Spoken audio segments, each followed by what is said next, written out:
Wah, wah, wah. Hi, ballers. I have arrived. It feels like it's been forever, but it has been another busy weekend. A very, very busy weekend for this baller. That's hi, Lion! Hi, Dels! Hi, Gumchi! How are you guys doing today? I hope you're all having a baller Monday. It has been cold and wet for me. So I am cold. I am all cuddled up in blankets. How dare you? How dare I what? How dare I what? Not be here for like 3 days? Listen, I was gonna stream yesterday, but I was so exhausted. I stayed up too late. I stayed up too late, and I was visiting my sister at the weekend. There was a lot going on. How dare you be busy and have a life outside the internet? Sorry, I'll touch less grass. Hi, Sai, how are you doing? Hey, Java, welcome on in. How are you doing? Welcome, welcome. How dare you be busy? I'm sorry. I'll only dedicate my time to never going outside ever again. It feels like it's been a hot minute, but I'm happy I'm here. And we're gonna play some Graces. It's been a bit, yeah. It has been a hot minute. A hot second, if you will. Oh, goody. I called off today because I was exhausted from watching over my siblings this weekend. No, that is very fair. That is very fair. It has been a fully packed weekend for me. I chronically offline touch more keyboard. That's crazy. Yeah, this weekend I was visiting my sister, my mother. I had a whole family barbecue. There was a lot. There was a lot. And both days on the weekend, I got like no sleep. So I wasn't gonna force it. Corruption arc ass comment. Time to become one with the indoors forever. Forever. But this next month, thankfully, will be less busy. It's just June's a busy month for me. Because it's my birthday, it's my mom's birthday, it's my brother's birthday, I had a wedding to go to, I had a lot. Touch more keyboard L. Hi Jace, how are you doing? Welcome on in. There's a lot of birthdays this month. Tomorrow's actually one of my besties' birthdays. Riser underscore Fenrir. That implies that being chronically offline is a bad thing. True. True. True. I honestly am chronically offline. I touch too much grass. I go outside too often. That's a good thing. That's a good thing. But yes, I took Sunday off to just sleep. I was so tired. And I'm like, yo, like, this is the first day in my weekends this month that I didn't have anything going on. So I was like, okay, we're just gonna sleep the whole day. Hibernation time. How's your day, Wishy? What do you eat for dinner? My day was good. Very busy. Yes. I had chicken wings. I think everyone would benefit from being less online, except for maybe people that need to be online to make money. No, that's true. That's true. It's always good to disconnect every now and then. It's very good to disconnect every now and then and just relax. And not be on socials as much and such. That was definitely this weekend. I didn't really have time for social media. Was work stressful again? No, work was pretty chill. It's just a lot. It's just a lot. Wow. Oh! I just looked over and I'm like, oh, one of my friends is playing a game that I have ongoing. That's wild. Well, we probably will raid into him later. But that is crazy. I think he started playing it because he probably saw me enjoying myself. with it. Wild. Wow, wow, wow, wow. I'm excited for next week. Ooh, what's happening next week? What's happening next week? Ooh, 2-week vacation, yo! Hell yeah, hell yeah. We love that. I don't think I get my vacation.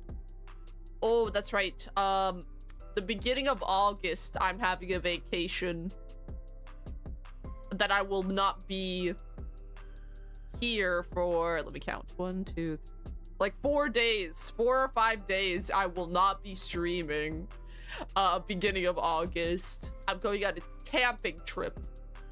I've not gone camping in ages, so I need to. And that's when, I don't remember the last time I've been on a vacation. Probably like a few years ago.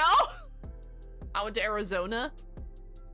It was wild, and my last vacation was mid-December last year. Oh, yeah, no, it's always good to have a vacay time to relax, decompress from life, get a break. Sweet, yeah. No, I totally forgot. I was like, oh no, I do have a trip coming up. So beginning of August, you guys won't see me for 4 or 5 whole days. When she's abandoning us for some fucking camping. Yes. Yes, I am abandoning specifically you.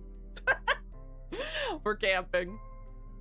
That'll be good. I haven't been camping in a hot minute, and I miss it. I miss it. I used to do it a lot more when I was younger. So it'll be nice. Go become one with nature. Ground myself. Run around on all fours. And growl at, I don't know, whoever passes by. Become one with the woods. Become a cryptid. I'm gonna go camping too. Yeah. I want to totally just do more camping and drag my older siblings with me. Ooh. I cannot remember the last time I camped with my siblings. Also, that'd probably be a nightmare. That'd probably be a nightmare. Other than like my brother, I think my brother and I would be good camping buddies. Da boys in the woods, indeed. I'm gonna come back and be a totally different person. That'd be wild. Oh boy. Yes, I look forward to it. And then it's my birthday on Thursday! It's my birthday on Thursday! Chinese food is close! That's what I'm doing. Chowing down on Chinese food, that's all I care about. And the birthday stream on Friday, I'm looking forward to it. I've made a lot of plans with friends. A lot of my friends are gonna play games with me. It's gonna be great. It's gonna be very good. So I think I got Bonnie and Echo that are gonna play Peak with me, and then I'm gonna maybe try that new Mecha Chameleon game that's out at some point with my other friends. Because it looks very interesting. It looks very interesting. Or also Nuclear Nightmare, which is... Oh, I don't think I've ever played that horror game on this channel. Because it is a co-op one. It is very fun, though. It's very much like the movie The Thing. And you're playing through it and like trying to get evidence of creatures and then escape. And then you can get infected, so you have to test yourself for infection. It's pretty cool. We might end up doing both of those. Because they're both very good. Well, I don't know about Mecha Chameleon yet. I haven't tried it yet. But I assume it's good. It seems very interesting. Seems very interesting. I've seen clips of it. It looks like a blast.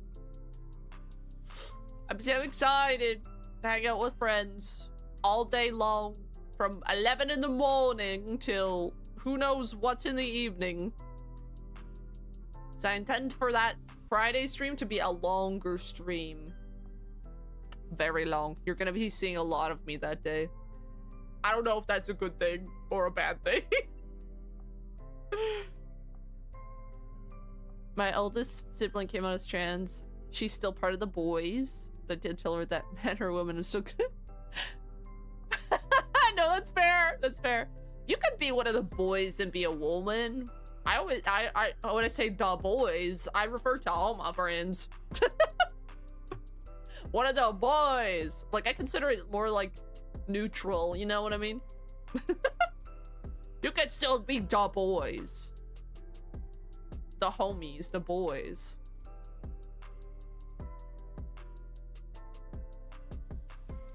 Hell yeah. Whoa. Ah. Stretch. My whole back popped like popcorn. Ow, wow, wow, wow, wow. But anyways. I think it's about time we switch to Grace's. I'm so excited! Oh, the visual novel's getting good and I have my theories. Me and my older siblings are da boys. My little siblings are the little shit. You know what? Accurate. Accurate description. Wah, wah, wah, wah, wah. Alright, eyeballers. I'm gonna switch over to Grace's. And then we're gonna, like, sum up what happened last time. And continue today. We might finish today. We might finish Grace's today. We shall see. So I think we're in the last section, as far as I could tell. I think. I don't know. There might be another part after where we're at. My little sister is an iPad kid and almost won. No, not an iPad kid. I don't think I ever had a phone or anything until I was like 15 or 16. Something like that. Like, so like a very average age for that. I think so. I think so, at least. Wow, wow, wow, wow, wow. Anyways, I'll be right back!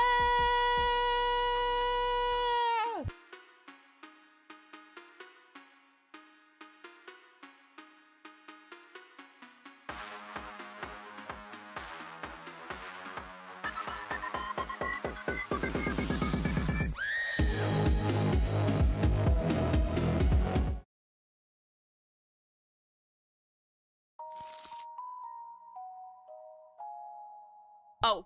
I physically muted my mic and I was like, wait, why was my mic in OBS not working? Oh shit. Give me a second.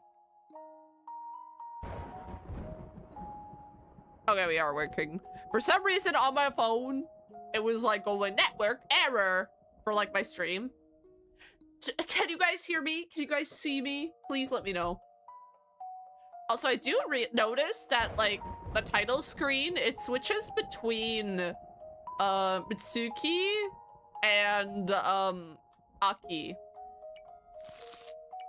Because when I opened the game, it was Aki, and now it's switched to Mitsuki, which is very interesting. What's the plot of this game? So listen, the plot is, this girl we see right here with the ginger hair and yellow eyes is called Mitsuki. She was inflicted with a curse of sorts and died. We are digging through her memories through a ritual of sorts to figure out how she died and who caused her death. Because we are also, our character Aki is also inflicted with a curse. So we were digging in the memories of each of the dolls that she's holding, because they both, all three of the dolls are also people in her life. And each of them inflicted curses upon her, but we don't know which one killed her. So right now, we just finished the black-haired girl's route, which I think her name was, I want to say I want to say Fuyumi. Fuyumi inflicted...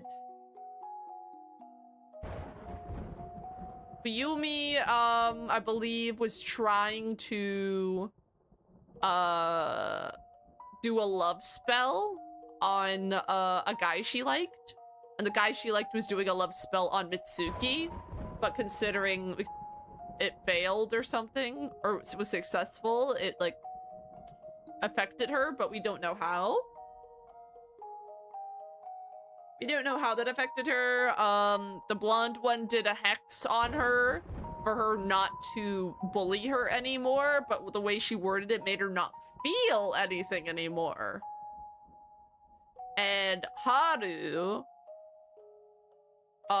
they were doing a ritual with her, that she failed, and it ended up, killing Haru's brother, because Mitsuki failed the ritual, and it says either it kills you in 6 days or someone very close to you in 6 days. And in that case, it killed someone very close to her. Mitsuki was bullying the blonde? Yes, she was. She very much was. She was bullying the blonde. But the blonde was not trying to kill her. I mean, it still could be her, but I don't think it is with the curse she inflicted on her. Doesn't make sense. But, yeah, we're trying to break our own curse. And trying to also figure out who killed Mitsuki. So right now we're digging through our own memories because it's kind of hinted at that our character Aki that we were playing has known her when she was a child. So I have a theory that Aki is the reason for Mitsuki's death. That's my theory right now, because she could be an unreliable narrator. Who knows? Or maybe it's Tomo, our friend, that's helping us with this ritual. We don't know. But right now, we're considering the idea of a fourth option that hurt Mitsuki, because it's not, I don't think it's any of these three.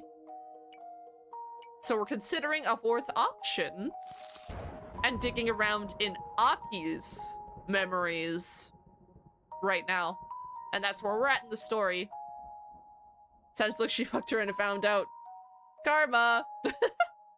Yeah, she was not nice to, what was her name again? Natsumi. Natsumi. That was her name. The blonde. So yes, right now, we're trying to piece together our own past and memories and seeing a fourth option within that. Because it's been heavily hinted at that our character knew her when she was a child. So we'll see. Let's go. So we just started to go in our memories, and Aki's talking to this neighborhood boy. He lives in the neighborhood and occasionally goes outside, but he doesn't play with anyone, glumly strolling past a row of fences instead. And also, this guy kind of looks like Senpai from the last one. Alright, I remember coming in a stream calling Mitsuki a bitch. Yeah. Alright, let's go. His gloomy appearance makes me sad. I want to cheer him up somehow, but first, to become friends. Hi! What are you doing? Let's play, or not. Let's do something fun. Don't jump like this, it makes me dizzy. Okay, how about this? I wave my hands. What are you doing? I don't know! I wave my hands more energetically. The boy laughs. His sudden laughter rings out in the neighborhood like a tinkling bell. I really want him to laugh as often as possible. We become friends after all, but the boy keeps being sad. I come up with a brilliant idea to give him a gift, something special, something no one else has. Do we give him an anacharis flower? Because I forgot to mention, there's also this green flower that has 3 petals. There's a lot of number 3s in this visual novel. And the anacharis is a flower that supposedly you can make any wish on it, and it'll come true. Like Totomo Bear's Totomo Bear plushie. There's a constant stream of commercials on TV luring people there with crispy fries and appetizing hamburgers.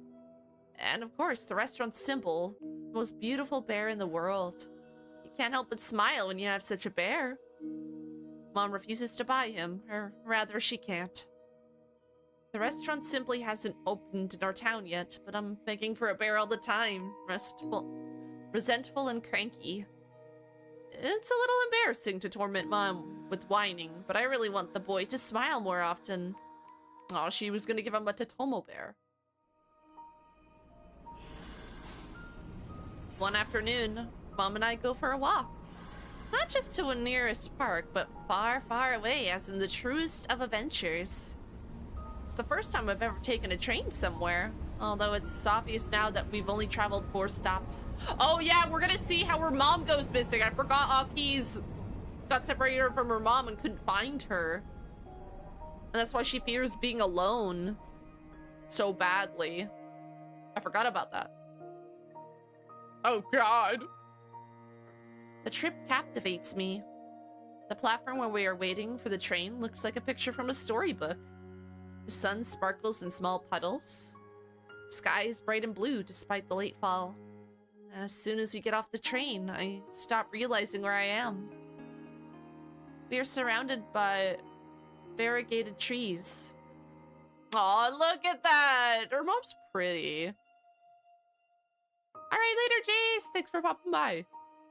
Bright pictures swirl in a dashing whirlpool. I admire them, turning my head to look around.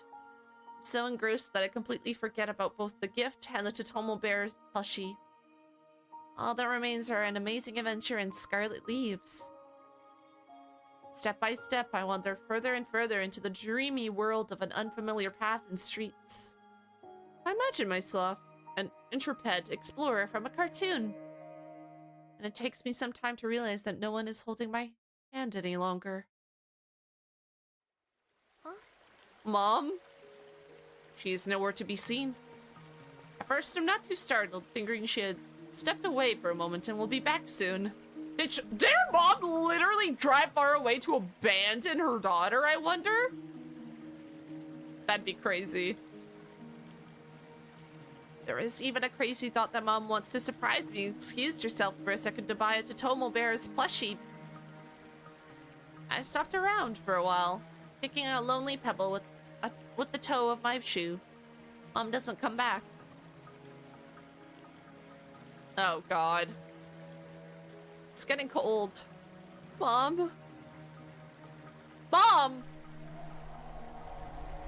No one answers me, only the wind rustles the leaves.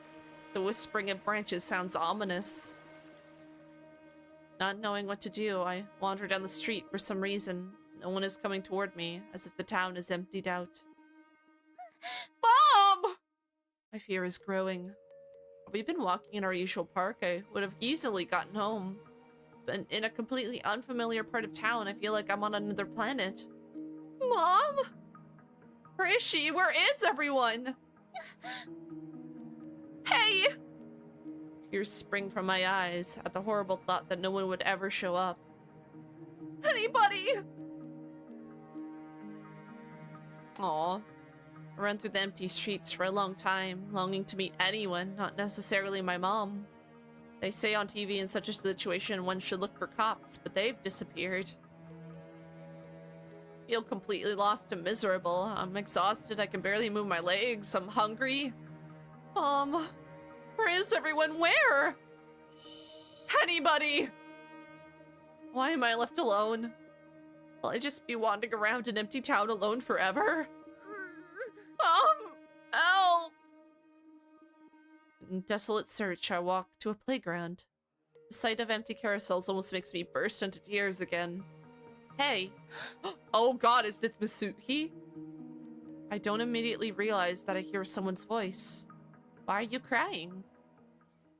Oh, it is Mitsuki! Oh, so he did know her as a child. I figured as much. There is a girl about my age sitting on a swing. Her whole image seems weightless and fake. Like she isn't an ordinary human.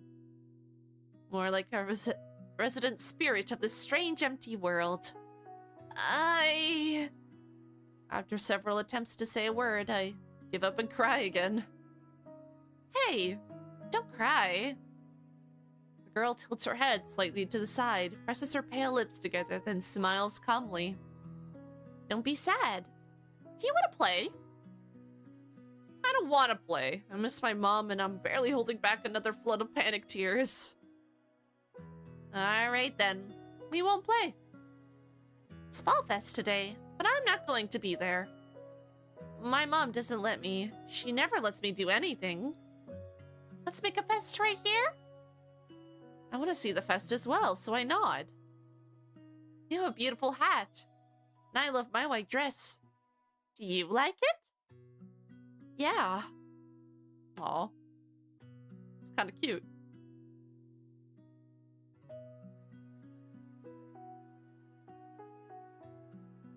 Hi, Mew! How are you doing? Just stopping by a very long, boring day, so good night, everyone. Good night! Thanks for stopping by. We're playing more Graces, and we're potentially finishing. We shall see. It's so graceful. Word is unusual and complicated. Apparently means something very beautiful and mysterious. Girl looks at me with unchildlike scrutiny, and something in her expression softens. We'll be sure to watch the VOD. Heck yeah! No, this visual novel is very interesting. I like it a lot. The art's so pretty. The story's very intriguing. I'm kind of interested to see how it ends. What's your name? It's, Aki. I get shy, stammer, and pull my hat over my eyes. The girl claps her hands together contentedly. Good, Aki. And I'm Itsuki. Let's be friends. Oh, God.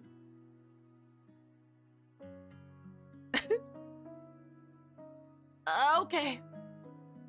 Do you like fests?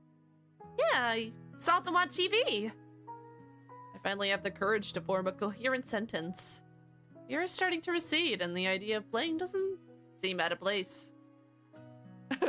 For the few seconds of gameplay, I think it looks so good.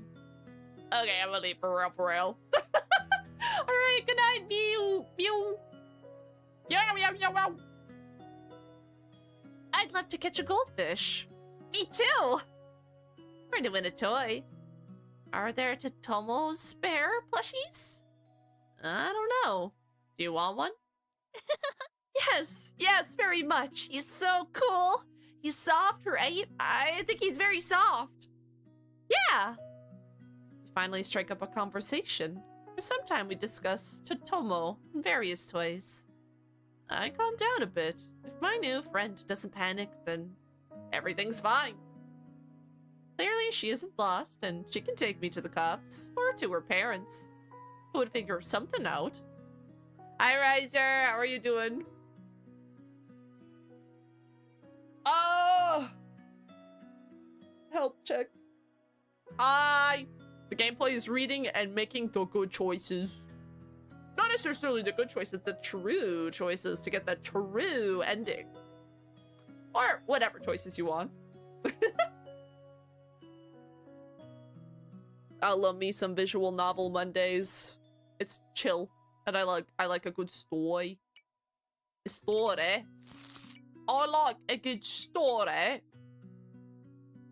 Hi, Sift. How are you doing? Welcome on in. Thank you for the headbats.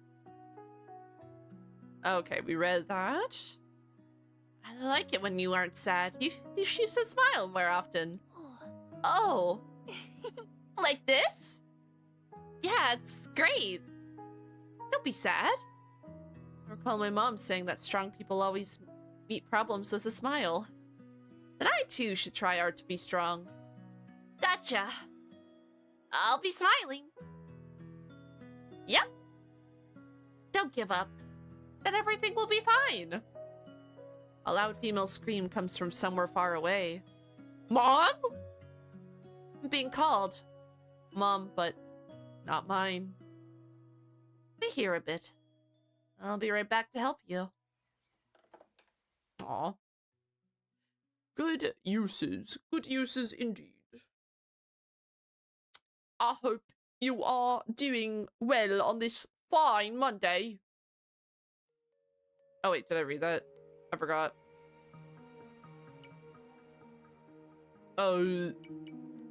Memory. Oh, no. History. When the small figure disappears from view, I lower my gaze to the ground and test my feet restlessly in the air. After the marvelous encounter, the loneliness is pressing harder than before. The old fear returns, but the girl's words have stricken me in the heart. I smile diligently, though I want to burst into tears again. She promised she'd be back. She will save me. Dusk had finally fallen, preparing to turn into night. There's still not a soul in the street. For some reason, the girl doesn't come back. Aww.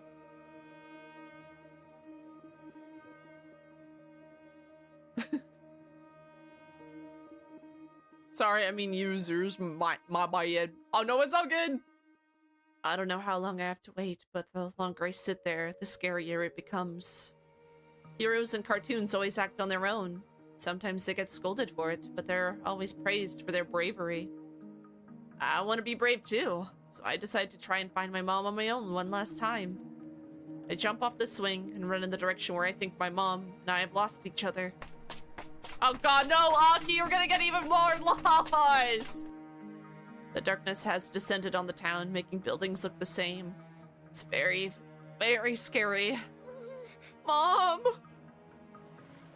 I no longer hope for finding Mom. Something must have happened to her. My only hope is the little girl who promised to help. I look hard for her white dress between the houses. Sometimes I catch a glimmer of light in the distance and run there, trying to catch up with my new friend. Mirages can be very cruel. As I look around, I realize that I'm completely and irrevocably lost. The town had turned into a gloomy, dark forest. The trees are so tall, they block out the sky. Steam puffs escape my mouth. My stomach is rumbling loudly. Anybody? In a desperate attempt to get back to the apartment buildings, I wander through the trees until I come to an open space.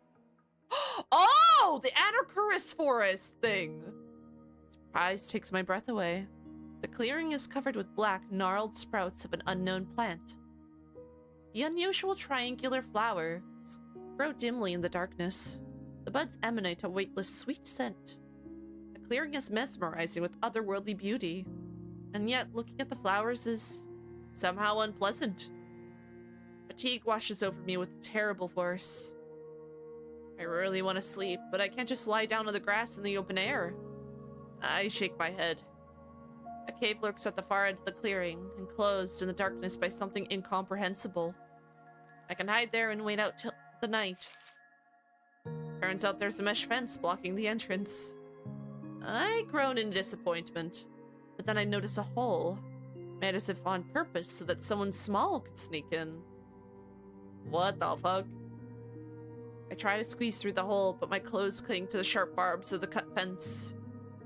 Though someone had cut a path to the cave, they haven't finished the job. The hole is too small. What should I do? Despair sets in again. The weather is clearly getting bad, and I really dread the rain. By some miracle, my gaze falls on an object abandoned in the grass. Oh, is it the bolt cutters? Huh? Oh my god, it is.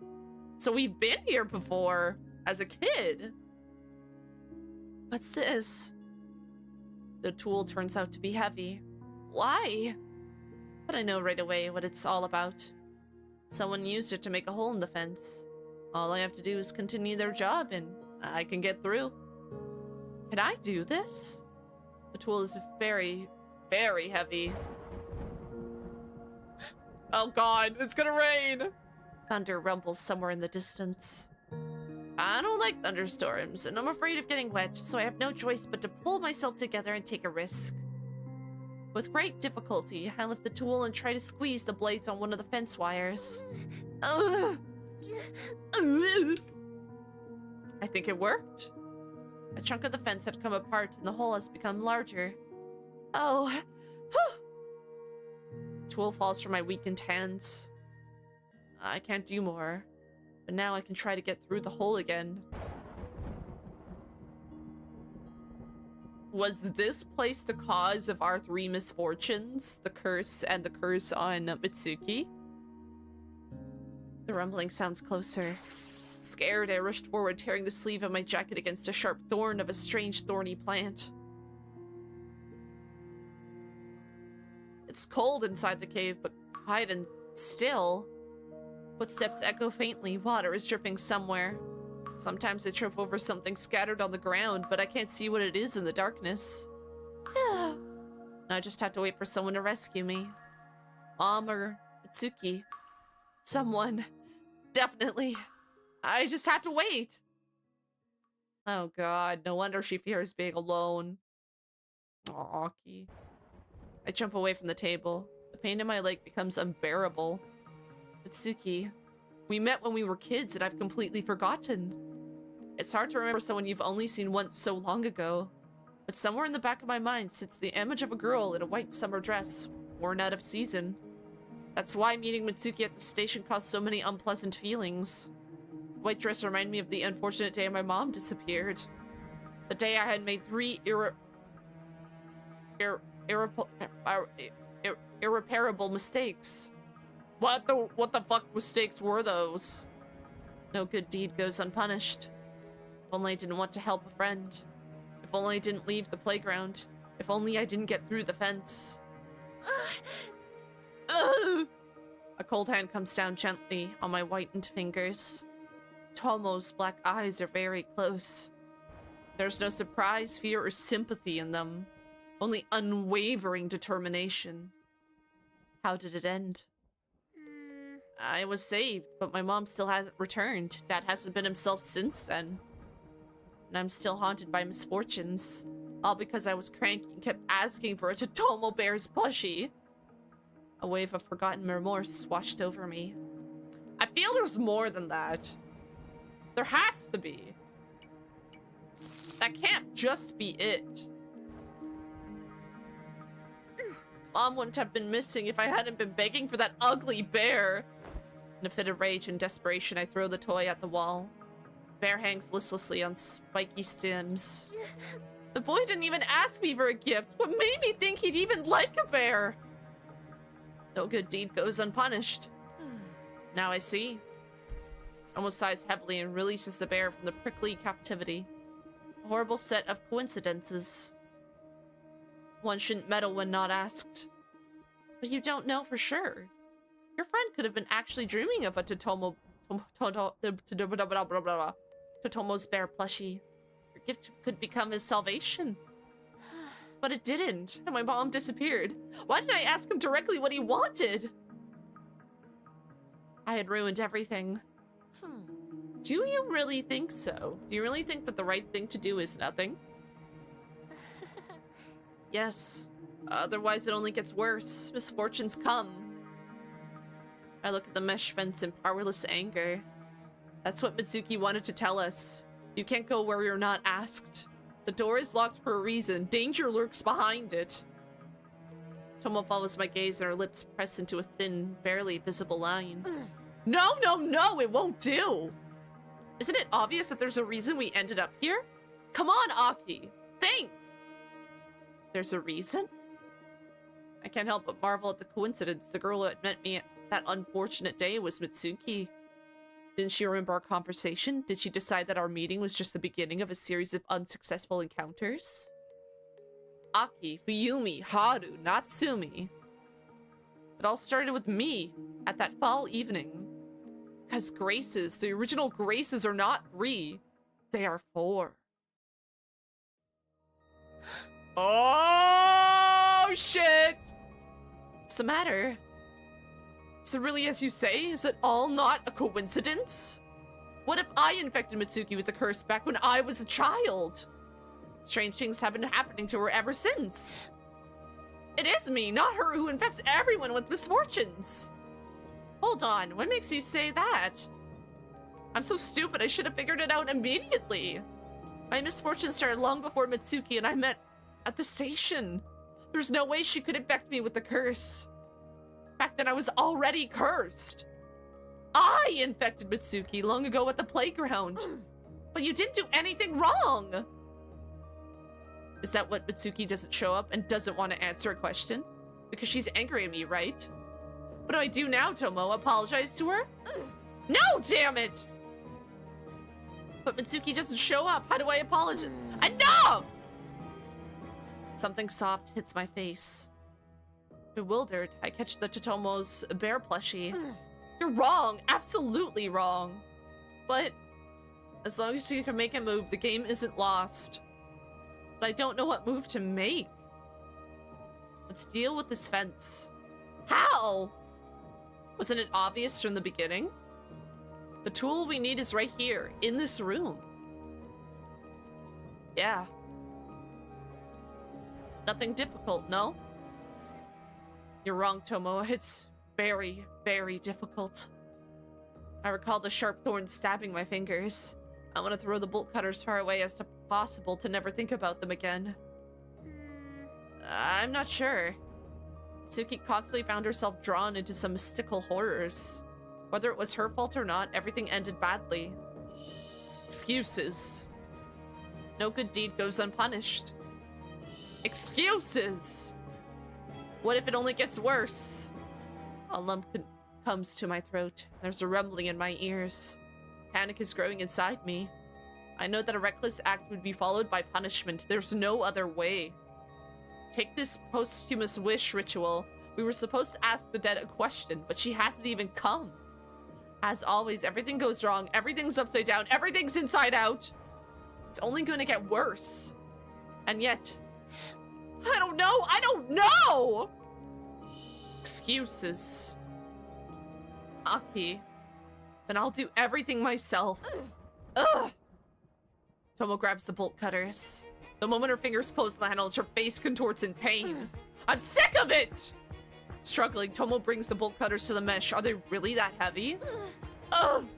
She lowers the blades of the tools onto the corroded wire and tries to squeeze. Anacurus rustles alarmingly. A most fierce roll of thunder rumbles outside the window. Tomo's body arches. A painful wheeze escapes her mouth. The mesh remains intact. I won't give up! She tries to cut the wire elsewhere. And again, she squeezes the handle on the bolt cutters. The blades only clink against the steel, and Tomo herself groans. Blood glistens at the corner of her mouth. Tomo, don't! Stop! No way! You're in pain! So what? Stop! I grab her hand. Don't! I don't want to back down when we've gotten this far! You're hurting yourself! No good deed goes unpunished? Yes! Then let them punish me! Tomo turns toward the fence and tries to cut through it again. No, Tomo, you're wrong! Didn't you get it from my story? You can't meddle when you're not asked. I shouldn't have gone through that fence. Stop! Stop.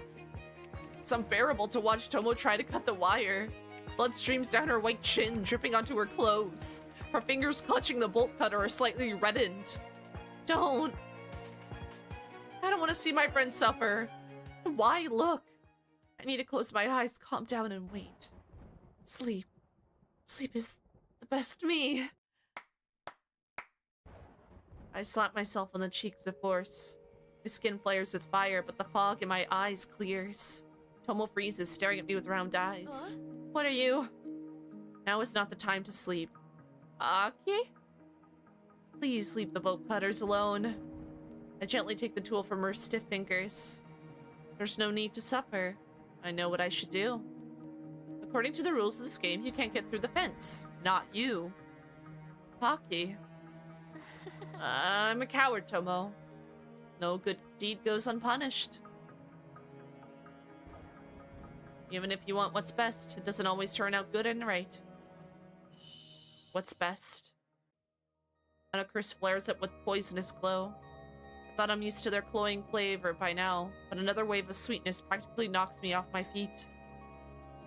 The buds rustle, swaying from side to side, and an intelligible whisper sounds among the petals. What's best? A foreign voice sounds right inside my head.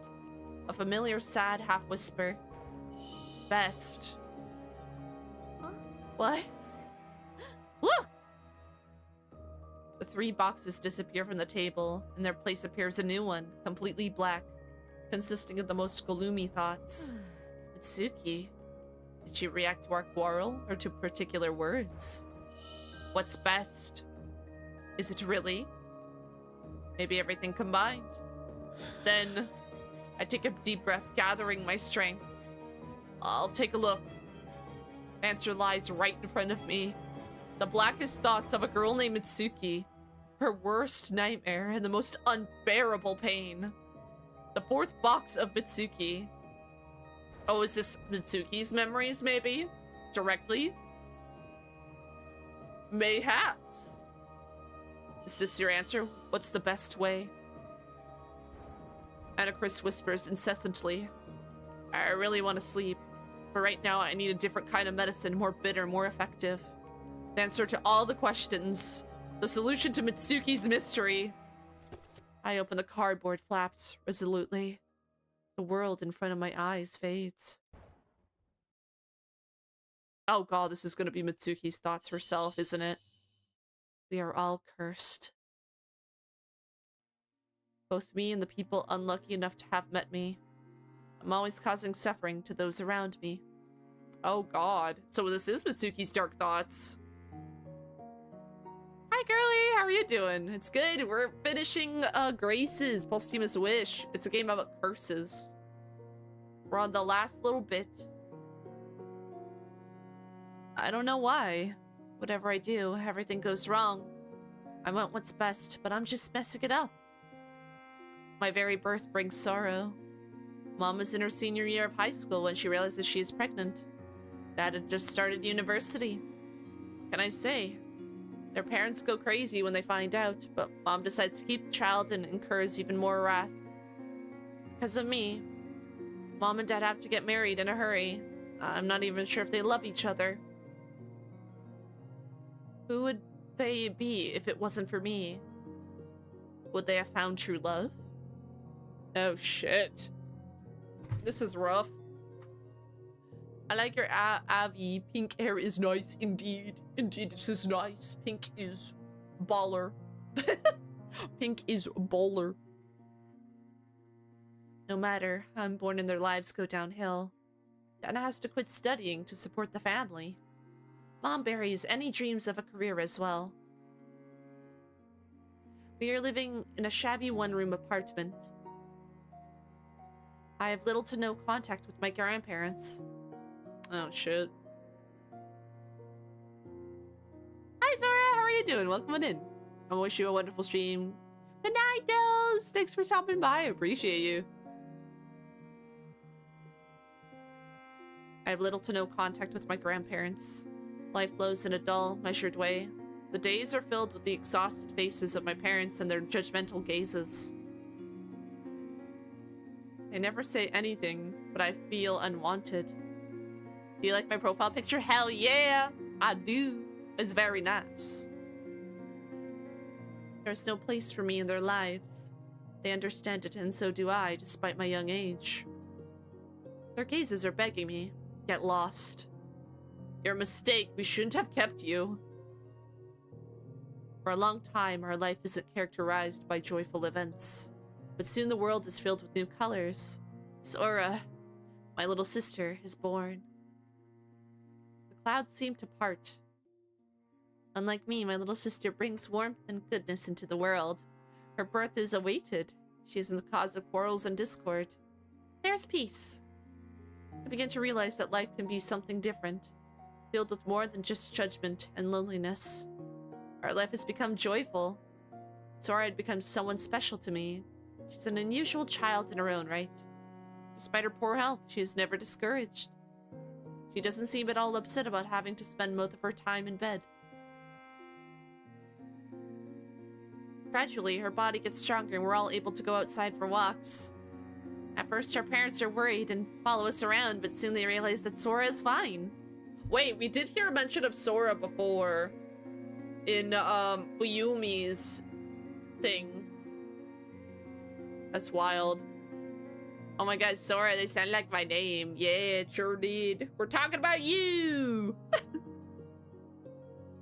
My sister adores the white summer dress and refuses to walk in anything else regardless of the weather. One day I ask her why she loves it so much. I found a picture of you in a similar dress. I want to be just like you, Nana. That's why she calls me, still unable to pronounce my name. In an instant, the icy crust finally falls off my frozen heart.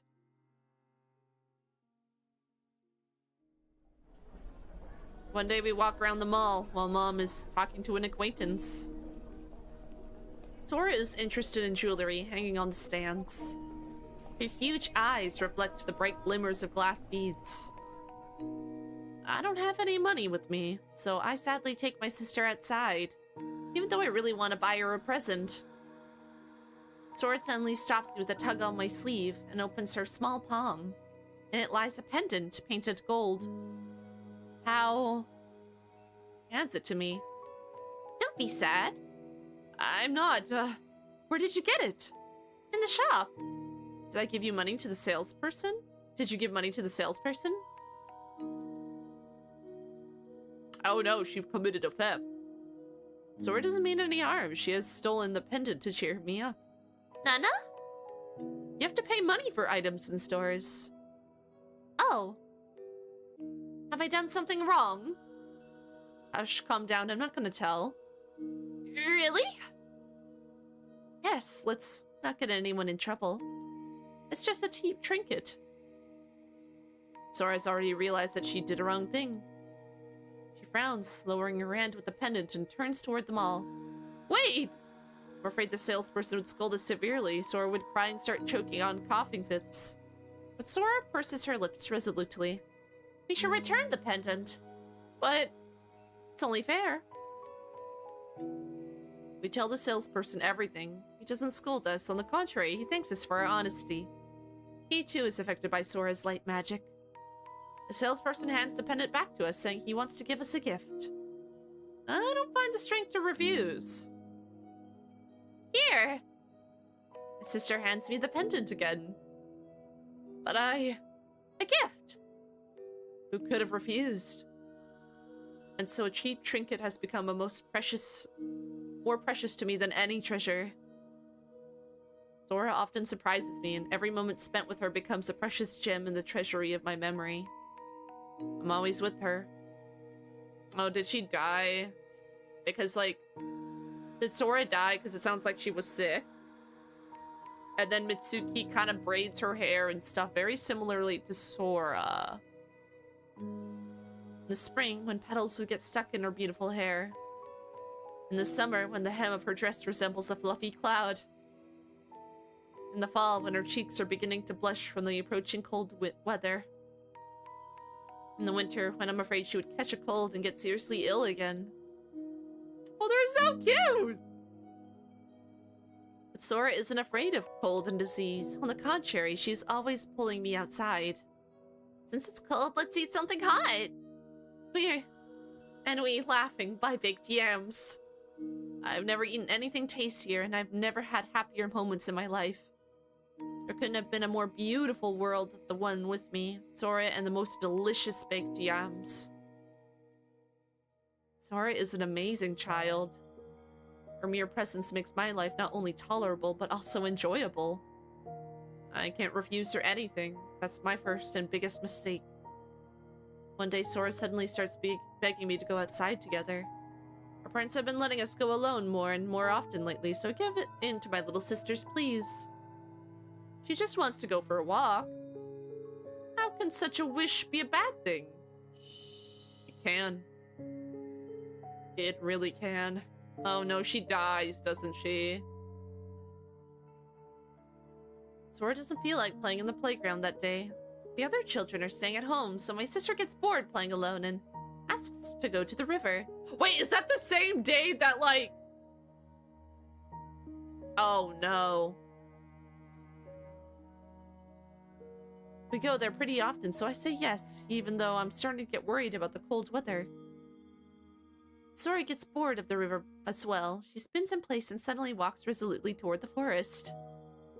In the summer, kids would come here to look for rare bugs, but long walks are detrimental to Sora. Air rushes out of her lungs with painful hoarseness. I hesitate, staring up at the frowning sky. We can still go back.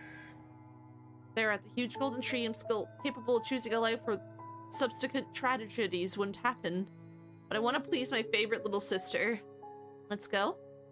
Over here. The Anacharis, are they the ones that opened the... Oh, they're the ones that initially opened up the fence, didn't they? Sora leads me to into a small clearing. I gasp. Despite the fall, the clearing is braided with long dark shoots adorned with flowers of an unusual shade of green. I've never seen buds shaped like this before. Only 3 petals bordered by many long stamens resembling a spider's legs. There's a foul, cloying odor wafting around, and I clamp my nose. Let's get out of here. I don't like it. Sora rucks across the clearing, twirls her head, touches the flower with her pale fingers. What a peculiar place. Sora's voice breaks off in a bit of coughing. She wants to walk further toward the cave, but she staggers and starts breathing heavily. I instantly rush to her and stroke her back. The heat coming from her burns me, even though through the fabric of her jacket. We need to go, you're ill! Sora nods with difficulty. She plucks one of the strange flowers and slips it into her pocket. For some reason, I think this flower wouldn't wrinkle or break. Oh shit, what did she do with the flower? What did she do with the wish flower? Oh, I am so concerned. Sora is an amazingly kind and bright child. She's just a child. I shouldn't have let her out of the house in this cold. I just wonder what's best, but my weakness has started a series of tragedies. My sister had died. Oh my god! The fever has burned out her life in a few days. Chaos erupts in my family. No one openly accuses me, but I know it's my fault. I shouldn't have taken my sister so far away. A mistake. A wrong choice. Death. I've killed my younger sister. My parents argue with each other for days and nights. Their yelling makes my head hurt, as if their words are hitting me. Don't accuse each other, it was me! It was my fault! Mom, who looked so young and beautiful before, has turned into an ugly old woman. Dad is always reeking of alcohol now. Whenever I try to calm them down, they just wave me off in annoyance. One day, my parents suddenly called me over and asked how I would feel about their divorce. Moreover, they asked whom I'd like to stay with. I don't know what to say. I don't want to lose Mom or Dad. An impossible choice is put before me. I insist, and panicking, I try to decide what's best for everyone. Mom looks sick and weak, so she seems more logical to stay with her and help her with everything. So once again, I make a choice. A wrong choice. Dad leaves to his parents' house. Soon I learn he has taken up residence with some other woman. Mom hates me. She probably wants Dad to take me with him. This way I wouldn't be preventing her from starting a new life. Soon she starts bringing men home, but they all change their faces as soon as they see me. And then they quit, leaving Mom alone. She starts drinking.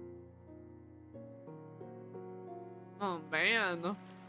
One day I can't stand it and decide to return to that clearing with the strange green flowers. It's like they're beckoning me, drawing me back into the depths of the forest. As if they want something from me. I put on a white dress despite the cold weather. I think Sora would have liked seeing me in this dress. The cloying aroma makes me unsteady. Oh no, is Mizuki the cause of her own death? That was another theory of mine. I don't know why I've come here, and what to do now. The far end of the clearing hides a cave covered by a mesh fence. However, someone had cut a hole in it. Struggling, I get through the hole and into the cave. And when I get out, something has changed. I found nothing but darkness and blackthorn inside, but for some reason, I feel that my view of the world had transformed. I guess that's when mystical forces started haunting me. Day after day, Mom drinks herself into a semi-conscious state. I know she would have never stooped to this level if it hadn't been for the burden of a daughter. She starts hiding me in the wall closet like an unwanted item. It's tight and dark, but there's enough room to keep my arms and legs from getting cramped. For hours, I'm surrounded only by black walls, from behind which of the voices of mom and unknown men occasionally come. I don't want to get out. On the contrary, I have the ever-growing desire to become even more small and invisible. To finally become one with the darkness. The closet is like a den, a cozy refuge where I can't hurt anyone. The darkness is soothing. The sun, on the other hand, shines too brightly, flooding with the road from the house to the school with the light. I don't deserve this light. Maybe I should just vanish. Oh, man. And is this why she starts bullying Natsumi? Because she feels jealousy? If anyone deserves warmth, it's my classmate Natsumi. I've met her in my freshman year of junior high school. She's a little different from the rest of her peers, shy and scared, like a fawn. She has a mole under her eye, just like Sora. It's probably why I've paid attention to her. I'm really surprised when I catch Natsumi stealing. Hush, calm down. I'm not gonna tell. Really? Of course, let's not get anyone in trouble. It's just a cheap trinket. We should return the pendant, but it's only fair. Hush, calm down. I'm not gonna tell. Really? Of course, let's not get anyone in trouble. You didn't mean any harm. But it's just a trinket. Yeah, probably. Oh, and did that piss her off because she's not like Sora at all and didn't return it? Oh, I see. Hi, Wolfman, how are you doing? Welcome on in. We're finishing Graces potentially today. It's crazy. I'm on the phone about to die, so I watch on the TV. Wilden. Natsumi's reaction strikes me to the core. It's the first time I feel such disappointment. When I come back home, I get into my closet and ponder it. The familiar cozy space seems to expand to accommodate the feelings surging in my chest. I'm dizzy with emotions that seem to be gone forever. I can pretend that nothing had happened, but is it right to turn a blind eye to Natsumi's transgression? To leave her the way she is, weak, desperate, gutless? Completely different from Sora. The fire that seemed to have been extinguished with my sister's death flares up in my soul. I want to help Natsumi so badly. But what's the best way to do it? Strength is born within a person. I can't just walk up to Natsumi and say, become strong. Oh, does she bully her to try and make her be strong? That is kind of messed up, though. Not gonna lie.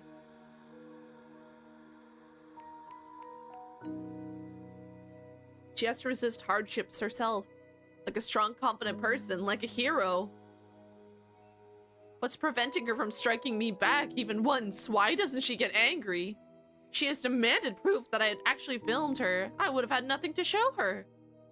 Growing desperate, I want to lock myself in a closet and never come out of it again. It all happens when I'm hanging around the park late at night, afraid to go home to my drunk mother. Notice a familiar figure in the distance. Oh, is she the one who steals the doll in the end? Natsumi. My eyes grow wide when I see what she's doing. Ritual? Such foolishness. In a fit of anger, I decide to play along with the sorceress. Oh, she pretended! Oh! I see. So she wasn't actually affected by it. Next day, I started pretending that the hex had worked. I wanted to show her that black magic can't be solve her problems, and I think that I'm able to get something across to her.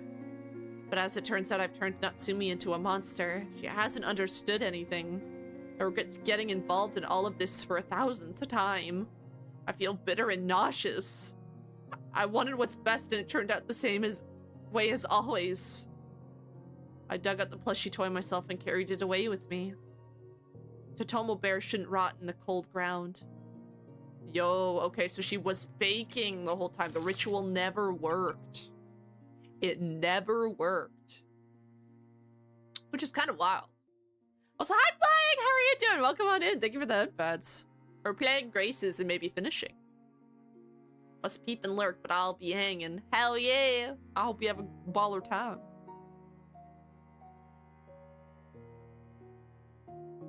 So she was faking it. Shortly before these events, Dad had found the conditions in which I'm living and decided to take me in. There is a change of school due to the move, and after summer vacation, Natsumi and I will part ways forever. I move into the house of my dad's new wife. Dad has stopped drinking, but now he's taking sedative. He's no longer making scenes, but his new wife is looking at me strangely. She doesn't want me to exist. Apparently, she expects me to screw something up again. Oh, is this where she meets Natsumi?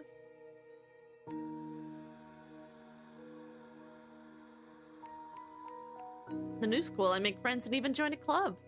Oh, okay, so this is... So the timeline is Natsumi first, then Haru, then Fuyumi. Interesting. Magician's Club. Silly, of course, but I've always thought that magic tricks and miracles put people in a good mood. I nearly want to share something other than grief with those around me. At the club, I meet Senpai. He is the kind of person who brings a smile to their friends' faces, who makes others feel... Oh, no, wait, actually... Wait, where does Haru play into this? No, when she meets Senpai and is in the Magician's Club, that's Fuyumi. So it's Natsumi, then Fuyumi? Or Haru and Fuyumi is probably around the same time. Because I think she mentions knowing... having a crush on her friend Haru's brother. I don't know. We'll see. He's the kind of person who brings a smile to their friends' faces, who makes others feel warm with their mere presence. People like him are the ones who've been given the power to save souls of the others. A hope sparks in me that having Senpai around would keep more tragedies from happening. How ironic, considering that it turns out to be the opposite. Oh man. Another mistake. Another failure. Once again, I've stirred a pebble which I'm having fallen off the top of a mountain. Generates a whole avalanche of misfortunes. My new friend Fuyumi has a crush on Senpai, and I genuinely think her feelings are mutual. But Senpai rejects her. Fuyumi's heart chatters. I feel scared and guilty, so I support the idea of a love spell. The ritual works. Who would have thought? The dead lover has really come. He exists, a ghost, a spirit, whatever. Did he bring a message to Sora? I don't dare ask. But I accept his existence without hesitation, for it appears that Sora's spirit might one day visit me in the world of the living as well. Looks like the lover has figured out my lie about being in love. Oh! He seems to be the only one in the whole world who understands how I really feel. He realizes that I'm completing the trials not out of love for the boy from the photo, but why? Out of responsibility for Fuyumi? Out of guilt? The lover doesn't punish me. Instead, he shows me a picture of the future. A horrible future. Oh yeah, we did see a bit of this. And we saw her saying the name Sora. I assumed that was like the older brother's name because we never learned his name. But instead it's her sister. I see myself making one mistake after another, again and again, over and over. Mistakes. Mistakes, mistakes. Mistakes! For some reason, I'm always choosing the wrong way. Why? Why do I always make mistakes? Why does every good thing I try to accomplish ends in tragedy? Always. Forever. I'm hoping he is just testing my strength, and I realize I don't want to deal with this anymore. Better not mess with that kind of magic. Can't force someone to love. It can only end in tragedy. But Fuyumi is determined to go all the way. I had to realize from the beginning that her pure soul can't distinguish between good and evil. Where did that naive and kind girl disappear to? Why has she turned into a calculating, cunning, and evil creature? She made it through the dead lover's trials, but she's consumed by an inner evil. Anyway, Fuyumi has achieved her goal. Soon I find out that she and Senpai are dating. The lover held up his end of the bargain. Everything in the Magician's Club is the same, but it seems like Senpai's changed a bit. I dread to think how much the dead lover's dark magic has affected him. I'm afraid to think about it. Yeah, like, we never figured out what happened to Senpai. Yumi doesn't talk to me anymore. She seems to shut me out on purpose. One day she says, "Stop following me. Senpai is mine." Again. Once again, I've ruined someone's life. If only I hadn't pushed her to confess to Senpai. If only I hadn't agreed to the love spell. If only I'd been more persistent. I go on with my life, trying not to make the same stupid mistakes. I want my life to have a meaning. Oh, and then Haru. But I thought she mentioned Haru. Maybe she did, like, just started hanging out with Haru more. Because, like, I was pretty sure she made a mention about Haru before. Huh. Wilden. Haru's the first truly strong person I've met in my life. She isn't doing so well at school, but no one has a heart as brave and fair as hers. I know I can easily rely on her, so unwittingly I turn into the perfect friend myself. I play the role of the perfect me, cheerful, kind, always smiling. I believed that this time everything would be okay, that I wouldn't make another mess. Everything was great until that incident with the summoning of the dead. Naturally, I don't refuse Haru's request. How else? She's counting on me. Besides, deep inside I have hope. My previous acquaintances couldn't bear the weight of my mistakes and broke down. Maybe Haru can manage? And then, having overcome the ordeal of conscription, she'd accept a friend with her own terrible curse? With all my evil. Oh man. Once again, my mistake ruins everything. I can't experience the same thing Haru did. A ritual doesn't work. I don't meet anyone in the old school building, more so I lost count. Never thought I'd fall so far. I'd become too dependent on Haru's opinion, and the guilt is driving me crazy. It's gnawing at my soul daily, all the time. In desperation, I steal my dad's sedative. The pills partially help. The guilt seems to dull. The world seems stable and calm as if frozen in time. At last, there was peace in my soul. And then strange calls begin. The more frequently they become, the more pills I have to take. At some point, I stop understanding what's hallucination and what's reality. Okay, that makes sense why she was acting weird in Haru's thing around this time. The images of the world around me turn into a vague nightmare. Am I dreaming, or is everything happening in reality? I don't understand. And Haru offers me to do the ritual again. Again? Why? I'm having a hard time figuring out what she wants from me. Before I go to the school building, I take a lot of pills. A whole lot. To not lose count this time, my dumbfounded mind seemingly belonged to someone else's thinking. During the ritual, the nightmares begin. I see shadows everywhere. My nose is tickled by an eerie cloying scent. Why am I running somewhere? Why am I so afraid? What am I so afraid of? Have I lost my mind? Okay, so that makes sense. But how does the brother die? Is it because she lost count? We don't fully know, because it doesn't seem like she had a crush on him. Didn't really care much for him. Maybe Haru actually failed the ritual by doing something. It's unclear how everything ends. I wake up at the doorstep of my house. I feel bad. Very bad. Dad finds me here. He's horrified. I end up in a hospital where I spend some time. All I do there is ponder. No matter whom I try to get close to. All my what's best ends up in a failure. Apparently I just don't know how to do anything right. Even inaction ends in tragedy. Damn. I'm discharged after a while, but I can't say I'm alright. Soon a rumor reaches me that Haru's older brother had died due to an accident. He slipped on the paint when he was trying to play a prank on someone. Again! I'm responsible for his death. I'm responsible for everything. It becomes the last straw. Something clicks inside my head. I'm gonna break this vicious cycle, Haru. You're the last one I've broken. This time. The last. It's the only way you'll be rid of the world of your evil, the pills whisper. Oh, she does end herself. That's awful. Yes, of evil. Only an evil being could attract so many mystical, creepy situations. The dead lover goes to the old school. I'm the one who attracted all of them. It's time to fix everything.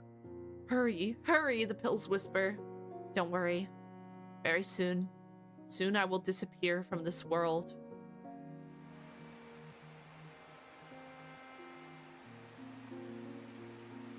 Oh, this is where we meet Aki. I make it to the station, remembering to take my modest belongings with me. I don't want to leave behind even a single trace of my useless existence. A thunderstorm has started, but I don't feel cold. I'm wearing a dress, white and summery, just the way Sora liked it. Her love gives me enough warmth. Soon I reach the outskirts of town. I follow familiar roads along the fateful path. Here is the tree, the very same where I could turn back. The place where I've made my biggest mistake. But I go on to the clearing where impossible magic flowers grow. I pluck one. A sharp thorn scratches my bare hand. A cloying scent fills my nose, now it's soothing. Anacorus is a flower that grants wishes. I just have one wish. Only one. No, don't do it! We know she does, but... I walk back to the faithful tree and sink down on the shriveled fall grass, clutching the flower to my chest. I will break the curse. And never again hurt anyone. No!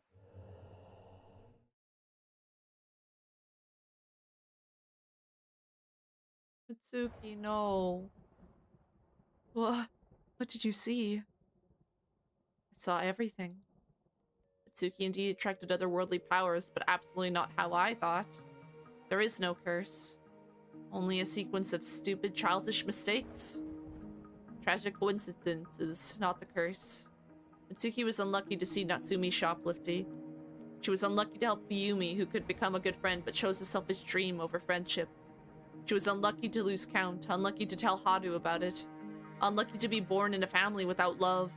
She didn't consider herself a victim of the curse. Mitsuki believed that she herself was a horrible curse tormenting people around her. We are all cursed. Everyone who was around me, everyone whose life I've ruined. She always knew how to get rescued from the curse. All it takes is just ridding the world of a girl named Mitsuki. As much as I want to be strong, I can't hold back incoming tears. All of this is so sad and unfair, so unjust. Because of a venial bad luck. Because of childish inexperience. One mistake is easy to endure, but what if they never end? Why, after several failed acquaintances, hadn't Mitsuki run into someone capable of breaking the cycle of bad luck? How can you believe in a bright future if you're not allowed to even have a brief respite? What did you see? I saw everything. Tomo listens to Mitsuki's life story in silence. Her eyes grow wider and wider, and toward the end of the story she sways, and only stays on her feet by a miracle. It's so sad. Unbearably sad. Mitsuki didn't deserve to die like this. Poor... I don't think Mitsuki would have wanted to be pitied. I think what she needed was not pity, but someone capable of supporting her. Not girl buddies, ignorant and childishly cruel. Not them, someone mature, someone wise, someone who could explain and teach. You're right. Mitsuki suffered not because she met the wrong people, she was unlucky not to meet the right ones. Tomo turns to the table. Pitchback blocks has become snowy clean. Inside are white, like feathers, petals. Anacorus hisses angrily and presses itself against the walls, away from the gentle glow. Tomo scoops up a handful of petals. They're so tiny they seem glassy. I hope Mitsuki doesn't suffer now. Yeah. Anyway, she had opened up to us and answered the question. I blink in bewilderment. Huh? When? My friend smiles sadly, tossing the petals into the air. You need to know what curse tormented Mitsuki and how to get rid of it. Didn't you hear the answer? Oh. Yes, I did. There is no curse. You can't break something that doesn't exist. Misfortunes are just a sequence of accidents. A cold accident. A burnt-out bulb accident. Even if it isn't like this, I don't want to give up like Metsuki. I no longer want to sleep. Yes, Mitsuki wanted what's best, and her actions ended in tragedy. But her urge doesn't look bad to me. Maybe wrong in some way, but not bad. Not bad enough to die for. I don't like her answer. Such a decision is definitely wrong. It won't lead to getting rid of the curse. Aki, look! The way forward is clear. The mesh had vanished. Looks like we're being released. I don't know what had happened, but deep inside, I'm glad I won't have to get rid of the obstacle myself. Shall we? Oh god. I feel like there's more. I feel like there's more to it. I don't know why. I just have a feeling. But at the same time, like, the explanation does make sense.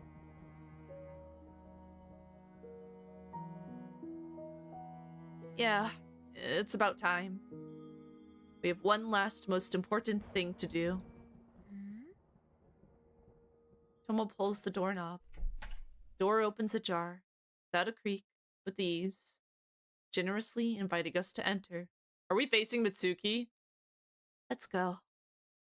We step inside. Ah! Oh! My feet step on something soft. The wind rustles in my ears, and a curse bows its pale green head in contentment. Tomo tightens her grip on my hand, but I no longer feel warmth from it.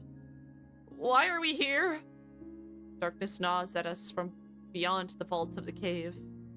There are withered stalks of grass and a few triangular signs warning of danger on the rusty fence. This is where I had experienced the most nightmarish memory of my life. Mitsuki and her little sister came here. Oh! I don't like that Tomo was silent. I turned to her, hoping to see a precious smile. Oh! Tomo! We haven't finished the ritual. Tomo's voice sounded muffled and stern. What do you mean? What else needs to be done? Fulfilling the wish of the dead. But what does Mitsuki want? She has already done what she wanted, saved the world from herself. We haven't found any clues in the room. Oh shit, Tomo's betraying us! I know her innermost wish. I heard her making it. When? Tomo, what's going on? Go. Where? I don't understand. Go! Tomo, you're scaring me. Answers lie beyond it. She points to the mesh fence. This fence again. No! No, anywhere but there. It's very bad there, Tomo. Trust me. Go. But go! For years, this place, the embodiment of nightmare for me. There, beyond the mesh fence, everything began and everything ended. This is where I dreaded going back to more than anything, but I'm left with no choice. The curse had gotten to Tomo. It chases me, haunts me, torments me, constantly driving me to the clearing with the Anacharis. All for the moment when I cut through the mesh fence again. Fine, I'm strong, I can do it. Is it strength to hide the pain of fear behind a smile? Is it strength to lie to yourself? Is it strength to make yourself do something? Strength is something completely different. With its help, you can do things you never dared to before. What had I never dared to do? When? I'd always did what I thought was right, neat and proper. I was chickening out? No good deed goes unpunished. Is this the wall I have to overcome, Tomo? When will then I will understand what is strength, right? What should I have acted instead of being cautious? Oh god, what is happening? I'm scared! Remember. So there is more. Oh god, we have to go back. What am I remembering? Jump. I think it's the prologue. We are all cursed. Curse devours us from the inside. Does no one see it? Does no one feel it? Does no one understand? It won't let go until...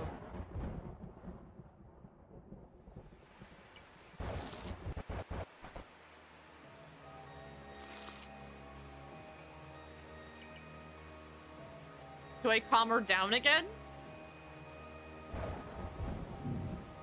Act, don't be afraid. Mitsuki, are you alright? Of course she doesn't answer. Mitsuki leaves the station and fulfills her cherished wish. Saves the world from herself. I doubt I could help Mitsuki in this situation. What if my attempt would have changed her fate? What if one word said in the right moment would have saved a human life? Mitsuki, I'm sorry I got scared. Pity that the memories can't be changed. I shouldn't have startled Mitsuki. I stepped back, cursing myself for stupidity. I wanted to make it better for her, but as always, it went wrong. All of us will die! We're all gonna die! Talk to Dad. So we're doing all the choices we didn't do. We're facing them head on this time. Dad, are you really angry at me, or does the problem lie in something else? I lacked the courage to ask directly. I was going crazy with loneliness, even though the closest person was just one floor below. Weird, stupid, illogical. Dad, let's talk. He doesn't answer. Memories aren't this generous. This is crazy! Alright, I won't disturb you. He's just sitting there, sad and gloomy. Once again, there's no point in talking to him. Better mind my own business, lest I cause trouble again.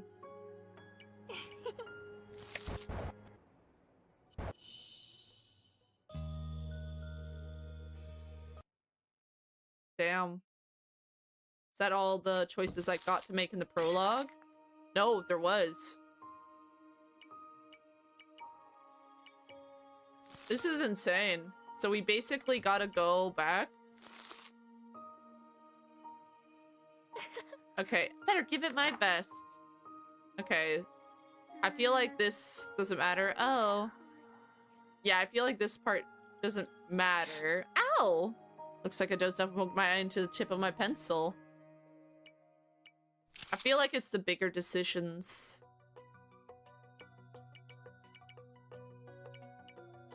Well, we'll do this. I send the photo of the chat room. It doesn't take long. Flowers, endless plain. It was silly to expect anything. Okay, so what else do we have to make a decision for? Oh yeah, the boxes again. Fight! I shouldn't sleep. It won't solve anything. The curse won't disappear in the morning, for it's lurking inside me. The curse won't be lifted, for there is no curse. So I have to understand what's going on and definitely not sleep. Too bad I chickened out back then. Thank you, Tomo, for bringing me to my senses.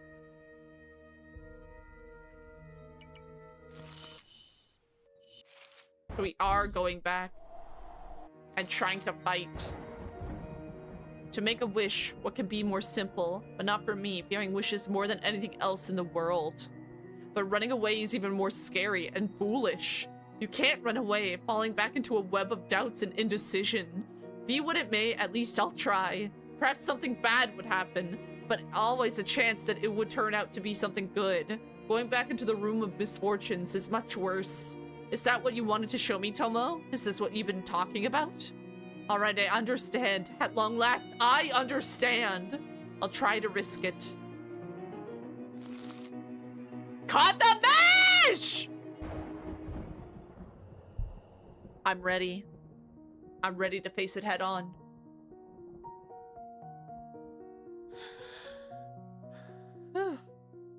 Rusty bolt cutters are still hiding in the grass. Alright, Tomo. Even if just a bit, I understand what you meant. But the most important thing is that I feel relieved. Very much so. Doubts are very heavy and unpleasant. It's better to take a risk and discard them at once, where there is nothing to be left afterward but a constant desire to sleep.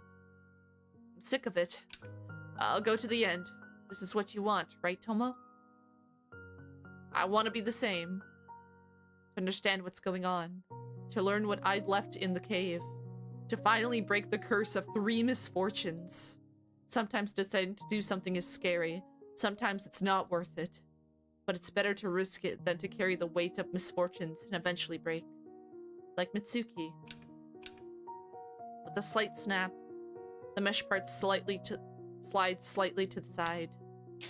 Even if I do have a real, magical curse on me, Mitsuki's answer doesn't work for me. Together, Tomo and I will find another way. We'll be looking, going through the options, and if the first, second, and third options don't work out, then we try 4th, 5th, 6th. It's done! I toss the bolt cutters into the grass and squeeze through the gap. Oh god, what do we find here? The cave is dark and stuffy. It smells of something foul. Footsteps do not echo. Oh god, is it a dead body? Anna Chris rustles, humming a sinister tune. Forward, forward, into the dark. The place where our wishes will come true. Forward, forward, to the place where misfortune started, where they will end. What the fuck? Gloomy tunnel is cut off by a sharp slope. Shallow pit reveals piles of debris, illuminated by dim glow of Anacharis. Broken wooden structures, sheds, crumpled bales of cloth, barrels, crates. Long poles with legs attached to them. As if a powerful tornado had struck the nearby festival and carried all the trays here into the cave. A dump. The authorities promised to clear it after the Fall Fest and temporarily block it with a fence. Part of the pit is still free of junk. I step a few steps forward and freeze. Now I understand. A bit, but I understand. The Fall Fest was taking place that day. All the locals had gathered at the temple, so the streets were completely empty. I was unlucky to get to the cave where they had set up the dump. I wanted to hide in the cave and wait out the storm. I mistook the rumble of fireworks for thunder. I'm very afraid of thunderstorms. Oh, shit. Yeah. I walk a little further and squat down. 3 dolls are lying on the ground. My dear graces. Innocent, gracious maidens. They were beautiful and flawless. That's how Mitsuki saw them. She wanted Haru, Natsumi, and Fuyumi to be strong, kind, and brave, true friends. I too want to see them like this. Something's not right. Wrong. Twisted and mixed up. Something doesn't fit. They're in the faithful cave. This discrepancy shouts so loudly it makes my ears pop. Oh. I realize it. I realize it and my world changes irrevocably. The picture in my memory becomes crisp and clear of illusions and obsessions. I remember the right me. I remember Graces, the real Graces. And I realized why they look so much like the girls I couldn't have known before Tomo and I got into Mitsuki's memory. Oh god. I'm scared.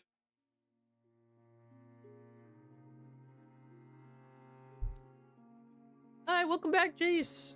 I hope it was a good visit. We're finishing Graces. I'm waiting for the rescue, but no one is coming. The world outside is beginning to seem dangerous and unfriendly. Something had happened to both my mom and my new friend Mitsuki. Something terrible since they haven't come to help. Another clap of thunder frightens me. I rush deeper into the cave, but suddenly the ground has disappeared from under my feet. I choke on a scream, collapsing somewhere down. Ugh. My leg hurts when I land. I hear a faint crunch in silence. Wait! Aki has... Oh my god! Oh. It's painful and scary, but fatigue outweighs all other feelings. My eyelids get very heavy, my mind gets foggy, and I fall into a deep, impenetrable, dreamless sleep.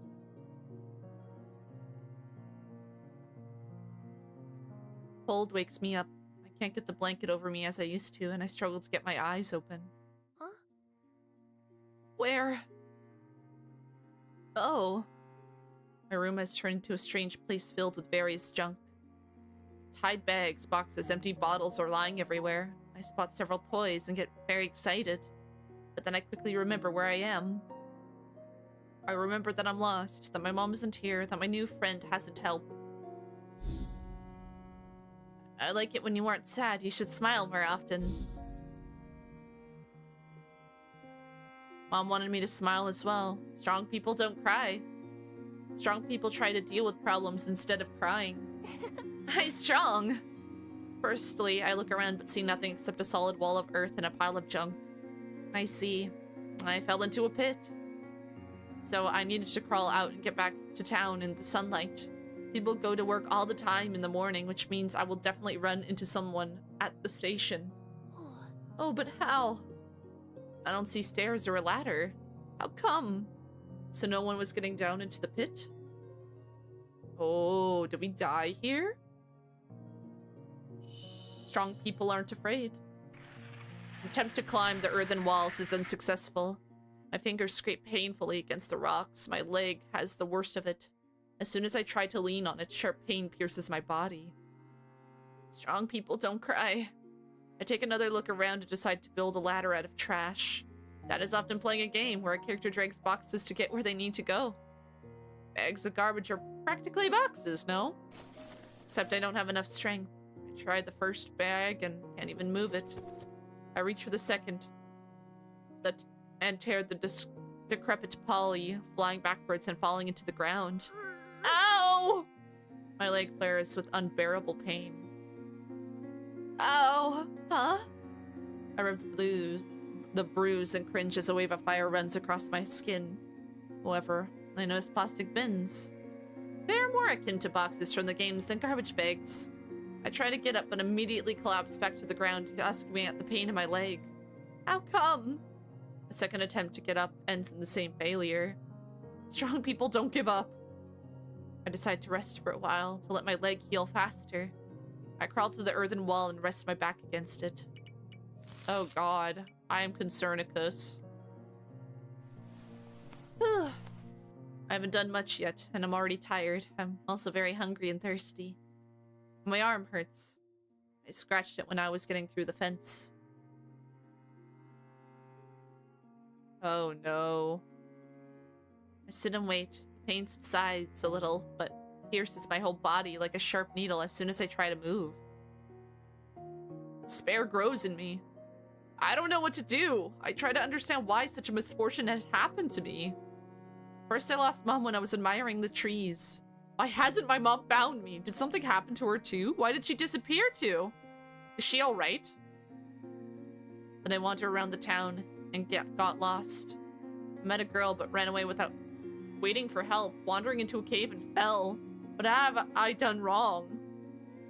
I don't want to think about it anymore, so I try to distract myself. I notice 3 dolls covered in mud.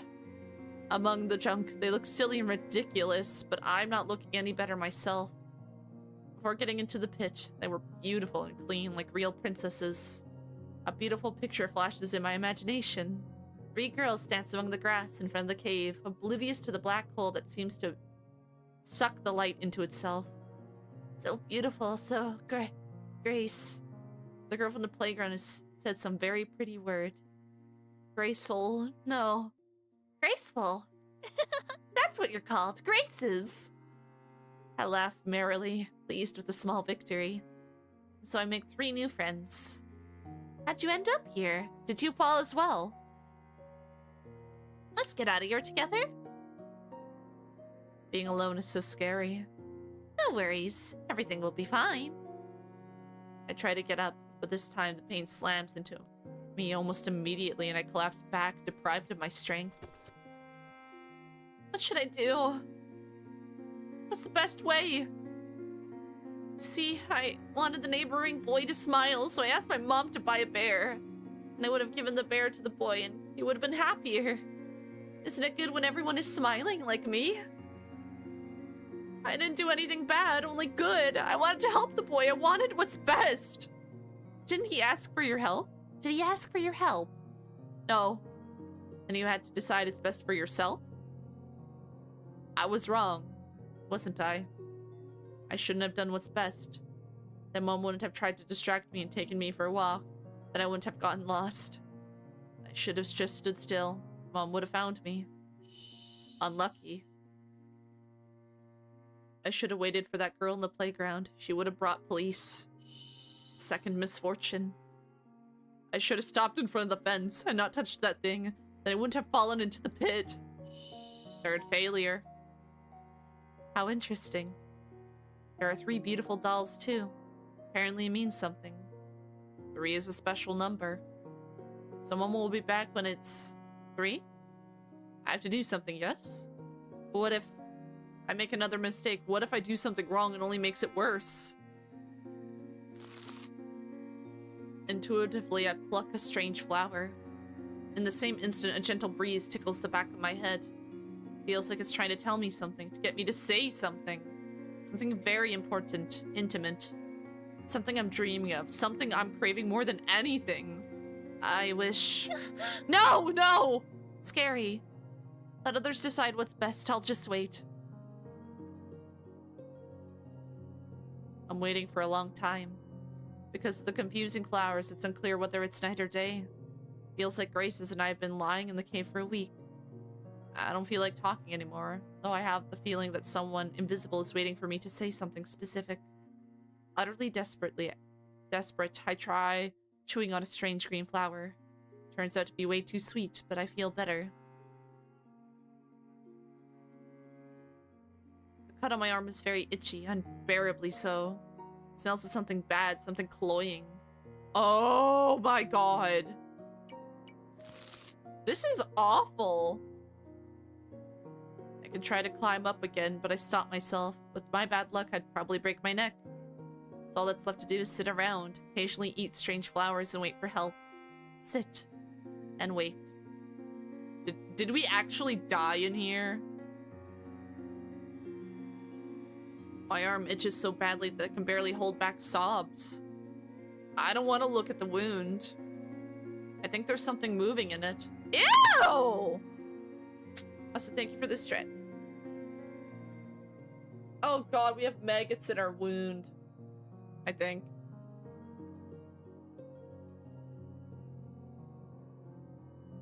I'll be strong. I'll wait for Mom. I'll smile. I'll be strong. I'm waiting. Waiting! Oh, towers of junk all around me gradually weave overhead into an impenetrable dome. Boxes and bags are turning into dense walls. All sounds lift this cocoon, leaving behind a peaceful, sleepy silence. I no longer have the strength to open my eyes. I hug Graces and curl up in a ball, waiting for the woven shell to crack at the sound of Mom's voice. I'll be waiting for her, as long as it takes. This way I won't make new mistakes, and everything will be fine.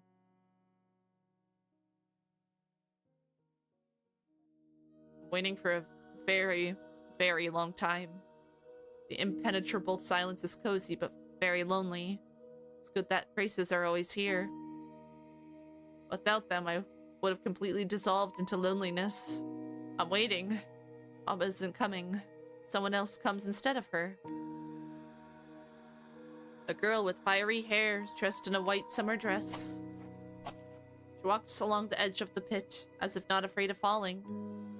She has a look like she doesn't care whether she'd collapse down or not. I wonder what brought her into the cave. She lost as well. Oh my god, that's crazy. Hours changed for work, but at least now I'm doing a solid 8 hours so I get out early. Ooh, very nice. Very nice indeed. Just in time for Graces. We're finishing. Where's she looking for me? She did promise. Yes, that's right. She promised to save me and get me back to my mom.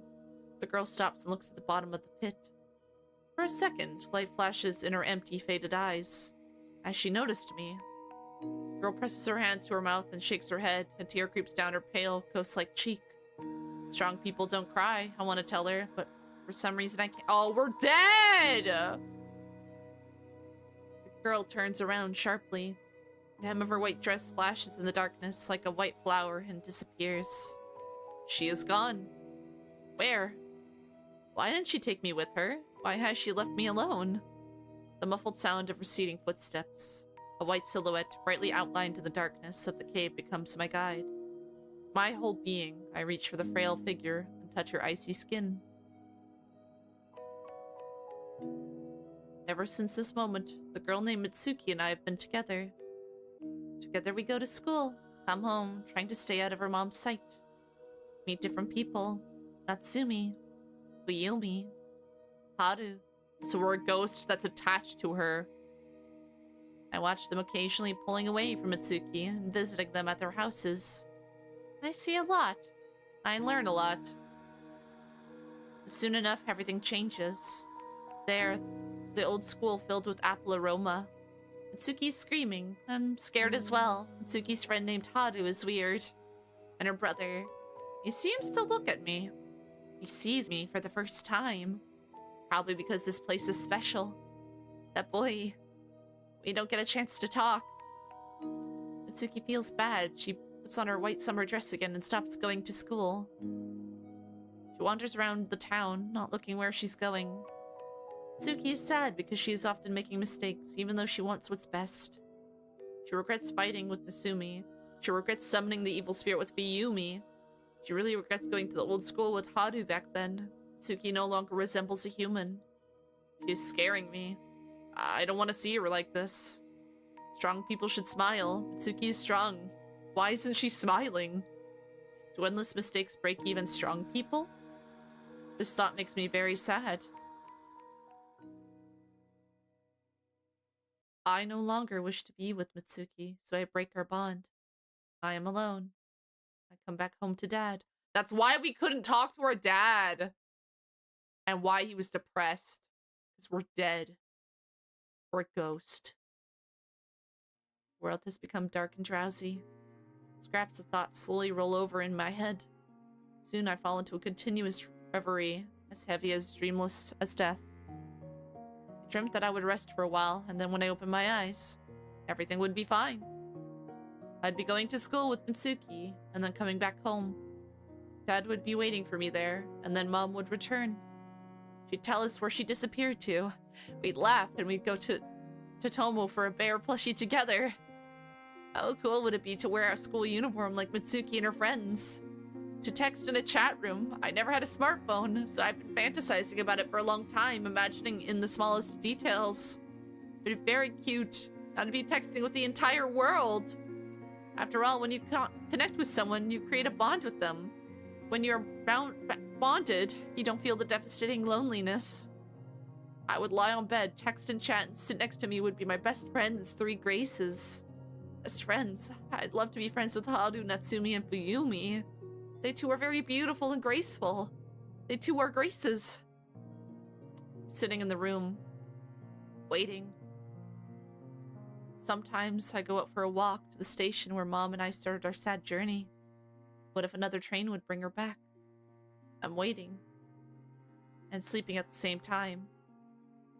Sleeping and dreaming. Perhaps years have passed. Perhaps a few days. I'm sleeping. I no longer remember who I am and why I'm here. All that's left are dreams of a happy, ordinary life. I'm waiting. And then I hear a voice. Her voice. They were all cursed. It's when my sleep is disturbed for the first time.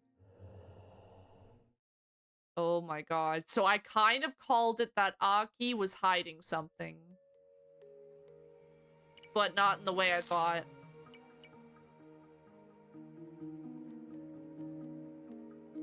I kind of figured there was more to Aki.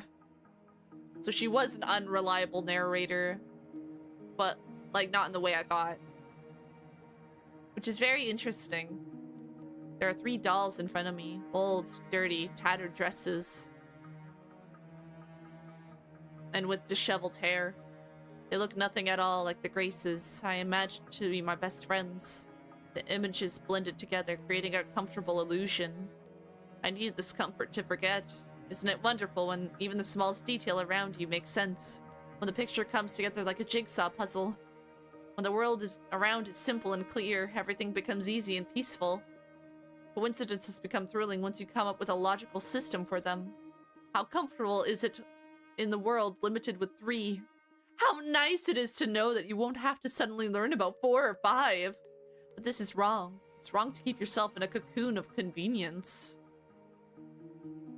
Because the world is always wider than we'd like. I waited. I waited for so long, but no one saved me. Oh my god, are we seeing our dead body? I just lay there, waiting to be found. Dying of malnourishment and thirst next to 3 old dolls. And I'm still here. So small because I was only 6 years old. I wonder if ghosts age. I've been a ghost for 7 years or more. Does that count? I returned to the clearing. I remembered everything. Tomo was back to her old self. The curse is broken. The curse? Did it even exist in the first place? What are you gonna do? Fall asleep again? Sleep. A tempting offer. Hurry to forget, to fall asleep, to erase worries and sorrows. To not remember about Mitsuki and the pit. To return to the life of an ordinary schoolgirl again, albeit one suffering from small misfortunes. How nice it is to sink into a sweet, soothing reverie. No. This is wrong. I don't want to sleep anymore. Sleep won't help. I'm sick of it. I don't want to be like Mitsuki. I don't want to feel guilty all the time. You're feeling guilty? Do you really think you're to blame? There's no point in digging into root causes. This kind of torture ends badly. Mitsuki is proof of that. I feel bad. Very bad, but no one deserves to end like Mitsuki. Including me. It's impossible to get rid of guilt completely, but it's even more foolish to suffer because of a ridiculous sequence of accidents. Misfortunes won't win again. You're strong, Aki. Maybe. Maybe because I'm always smiling. Oh man, I'm gonna actually cry, man. Strong people always smile. Why are you crying? Huh? Oh, I don't understand. Strong people always smile? Why? Is it strength to lie to yourself? No! I don't want to smile. I feel sad and bad and Tears rush from my eyes, running down my chin and soaking into my collar. My fingers squeeze on my chest where my heart is no longer beating. I cry for a long time. I cry out emotions that I've been suppressing for years. Loneliness. Wandering through the empty streets alone is unbearable. Sorrow. How sad is it to look at Dad? How sad is it to lose Mitsuki as well? Desire to see Mom. For years I've longed for her to hold me again. Fear. The unbearable weight of the shackles called the 3 misfortunes. Oh man, I'm actually tearing up. That's so tragic. She was a kid! And she died. Tears bring relief. When I run out of them, I wipe my eyes with my sleeve and look up at Tomo. She's smiling. It's so good to see your true face. It's puffy. So what?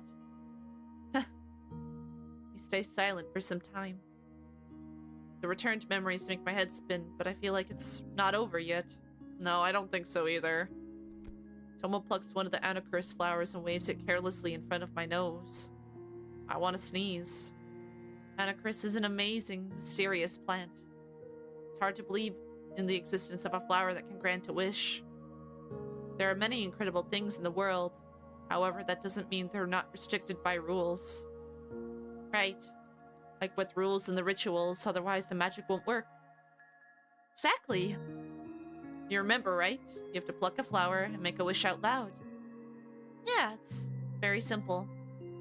If I wish for something first, then you, then of course my wish will be granted before yours.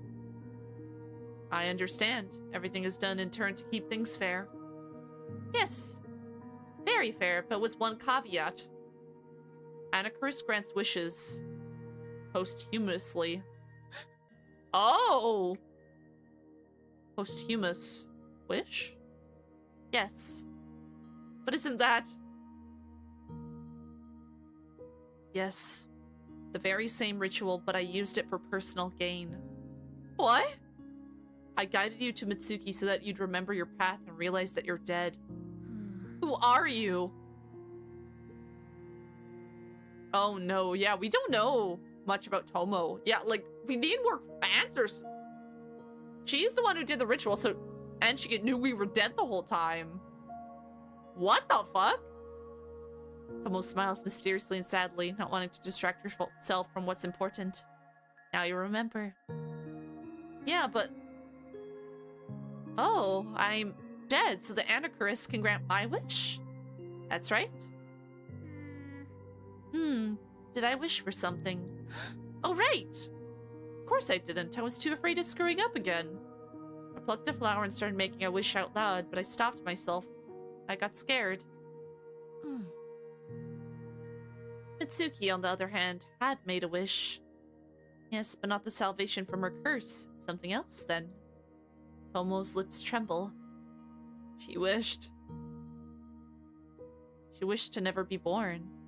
What? Huh?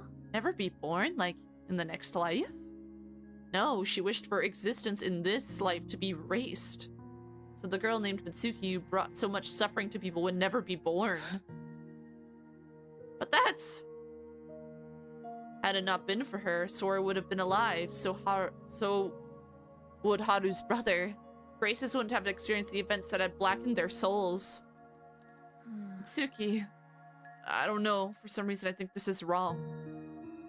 So do I. That's why I'm asking for your... Are we gonna undo Mitsuki's wish? Is that what she's asking? Wait! Wait!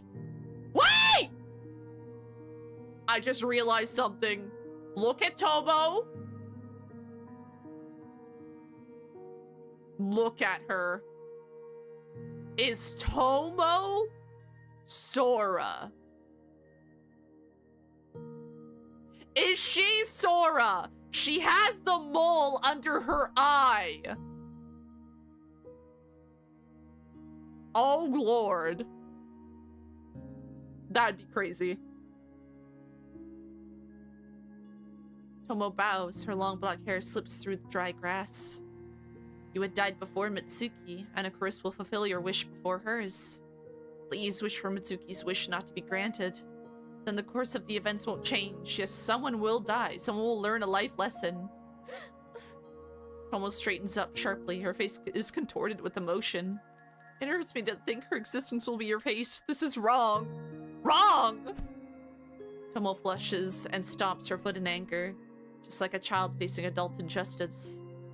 Who are you, Tomo? She is Sora! She has the mole! That is crazy, if true. And also, hi, Jared, how are you doing? What does it matter? Who are you?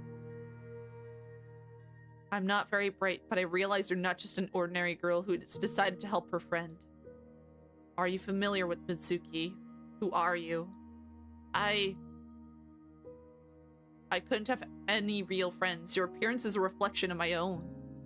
I didn't know how Tomo looked, so I came up with the perfect image of myself because I wanted to be that smart and awesome. Oh, I thought it was going to be a crazy reveal that she's Sora, but it doesn't seem like that's the case.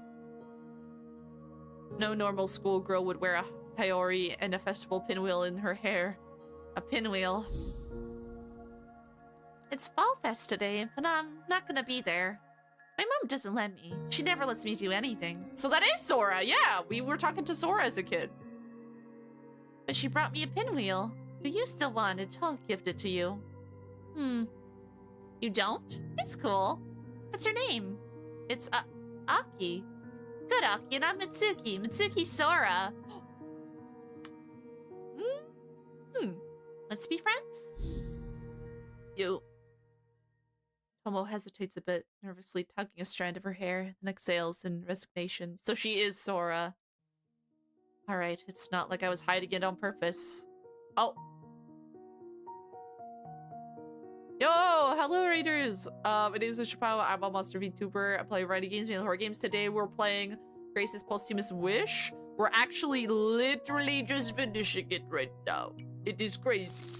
Crazy reveal, so if you don't want spoilers, leave now if you intend to play this. It's a game about curses. But oh, hi, Vacuous, how are you doing? How is stream? How is Dead Our Darkest Days? Salutations. But yes, we're on the last little bit of the game right now. We're doing a big reveal run. It's crazy. Alright, it's not like I was hiding it on purpose. I just didn't know when the right moment was. Turns out it's not so easy to find. There's always something in the way. But you've already figured it out, haven't you? I have! You're Sora! Alright, enjoy your food! Thank you again for the raid! Yes, you are Sora, right? She nods, awkwardly averting her gaze. It's been a long time since I've been called by my name. I don't understand. You died. So did you. Alright, I'll try to explain. One day, a long time ago, I met a sad, scared little girl on a playground. She was afraid of every rustle and cried all the time. I wanted to calm her down and cheer her up. I gave her the pinwheel my mom paid me off to not take me to the festival. Here's your chess. Here's your toys. Stay home and don't go outside. Tomo frowns, mimicking her parents' voice. They were worried about my health, but I wanted to go to the festival so badly. I never got to see it. That day I persuaded Mitsuki, to go looking for you.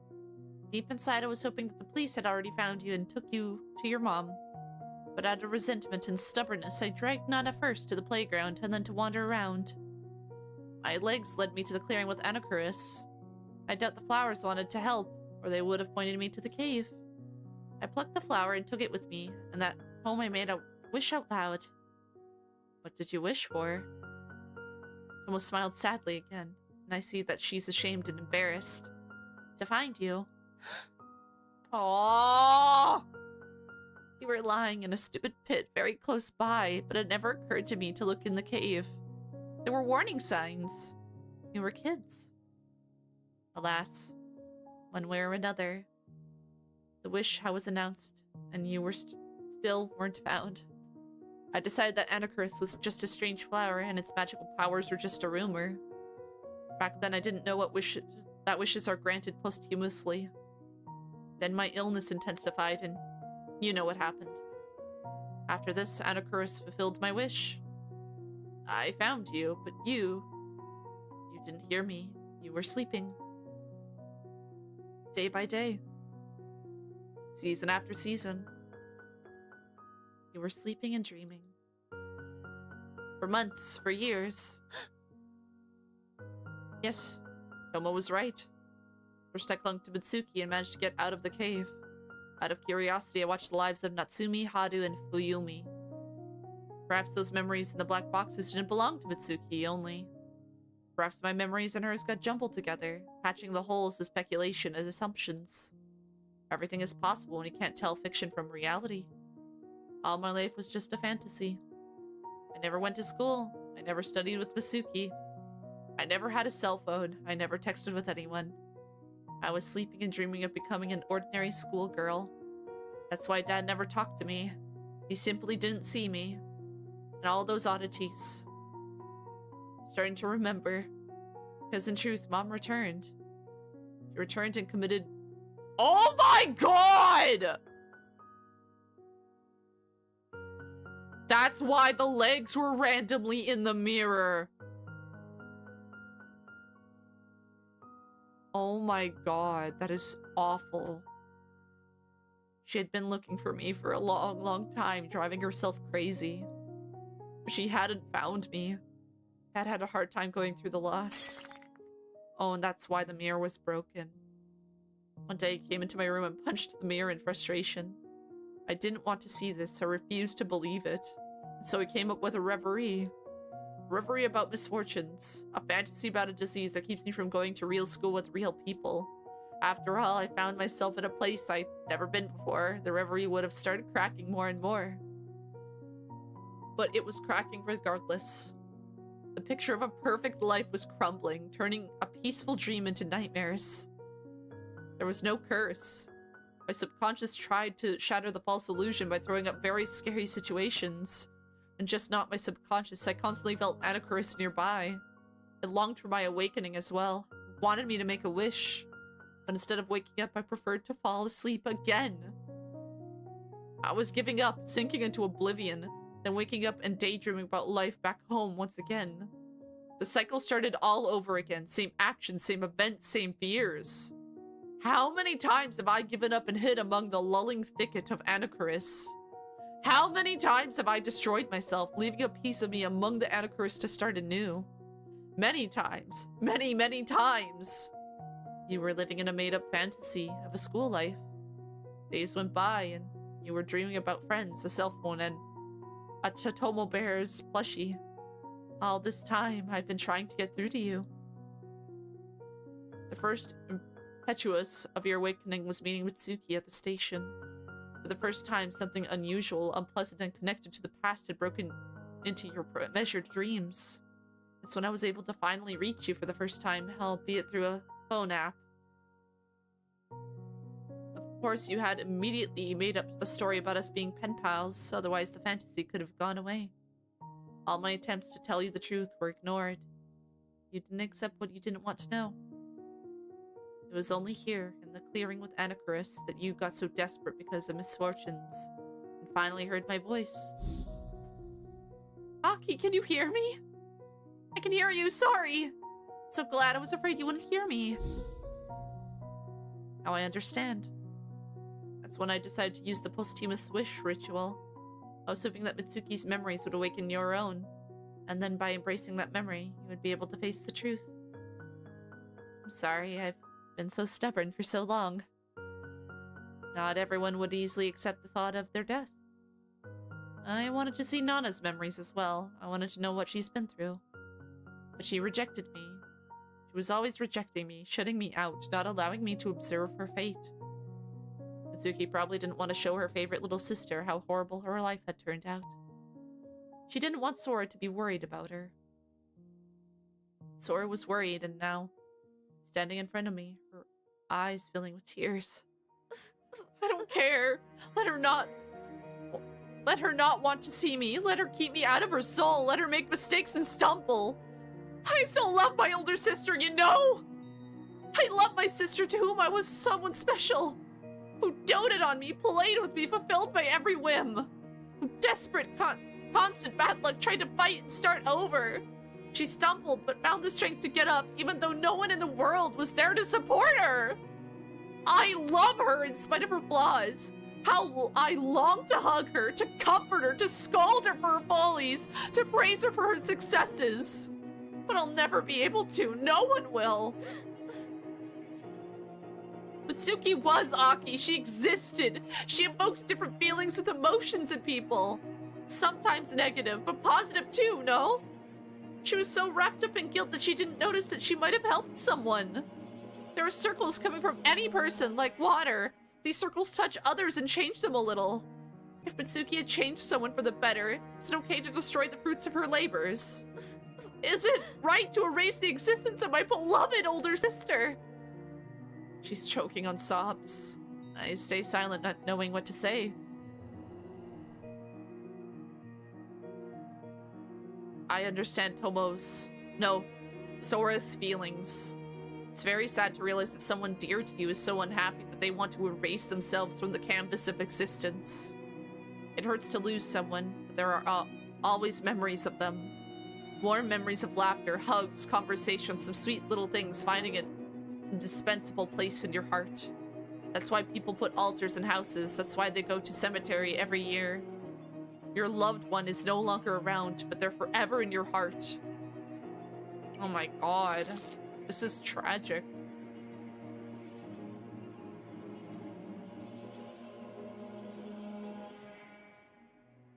Mitsuki's wish will erase all memories of her from everyone's minds. Sad, funny, good, bad. Mitsuki will cease to exist. It's too sad. But this is Mitsuki's wish. Shouldn't we respect her choice? She wants to prevent her tragedies that had happened. If her wish is fulfilled, Sora might live. So you want me to spend my wish, right, Tomo? Yes, I know I have no right to ask this of you. All my actions look so damn selfish. But I don't know what else to do. Only you can make this posthumous wish, Aki. For Anacharis respects the orders of deaths. First me, then you, then Nana. Her wish will be granted after yours. Oh god. I was not expecting this twist to the story. I know, right? It's so good, but also really sad. And only you can make sure her wish isn't granted. Tomo asks me to prevent Mitsuki's wish from being fulfilled. I understand her feelings. I do think it's wrong to erase someone's life. Is this right? Mitsuki only wants to save those she has ruined. Besides, if Anacharis possesses such a power, can I make my own wish? Then Mom and Dad would live together again. We'd be happy.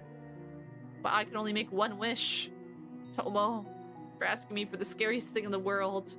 To do what's best. Even if I try to choose what's best once again, it wouldn't necessarily end well. There's always a risk. But to do nothing and sleep is not the answer either. I have to act. Not just to do what's best, but to follow my heart. I turn around, feeling someone's steady but very familiar gaze. Oh god, it's the mailman. The courier is standing in the shade of trees, hiding, and a crisp vine sprawled around him. He holds out the cardboard box again. This time, the contents can't frighten me. All right. Thank you. I accept the box. It turns out being empty.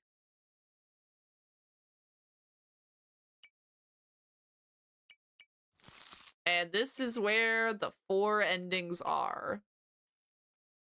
Oh, God. I feel like Don't Make a Wish would not be a good ending. You could also wish for the best for everyone. Can't you do that? That's probably the best to do. If we save ourselves, we doom Mitsuki to be forgotten. And I don't like that. I don't want to choose this. I don't want to choose this. To cancel Mitsuki's wish, does she stay dead? But remembered. Oh god! This is rough. I think this last one, maybe. Wish for the best for everyone. Sure, we'll go with that. It seems there is no right or wrong choice. The only one racing my heart doesn't object to. I don't want Mitsuki to disappear, but I also can't bring myself to sacrifice myself, my chance at life. Can there be a 4th option? Yes, there can! And the 4th option is everyone! I guess goes to spooky mail, indeed. What is the source of all problems? Getting rid of which would make everyone happy? Aki.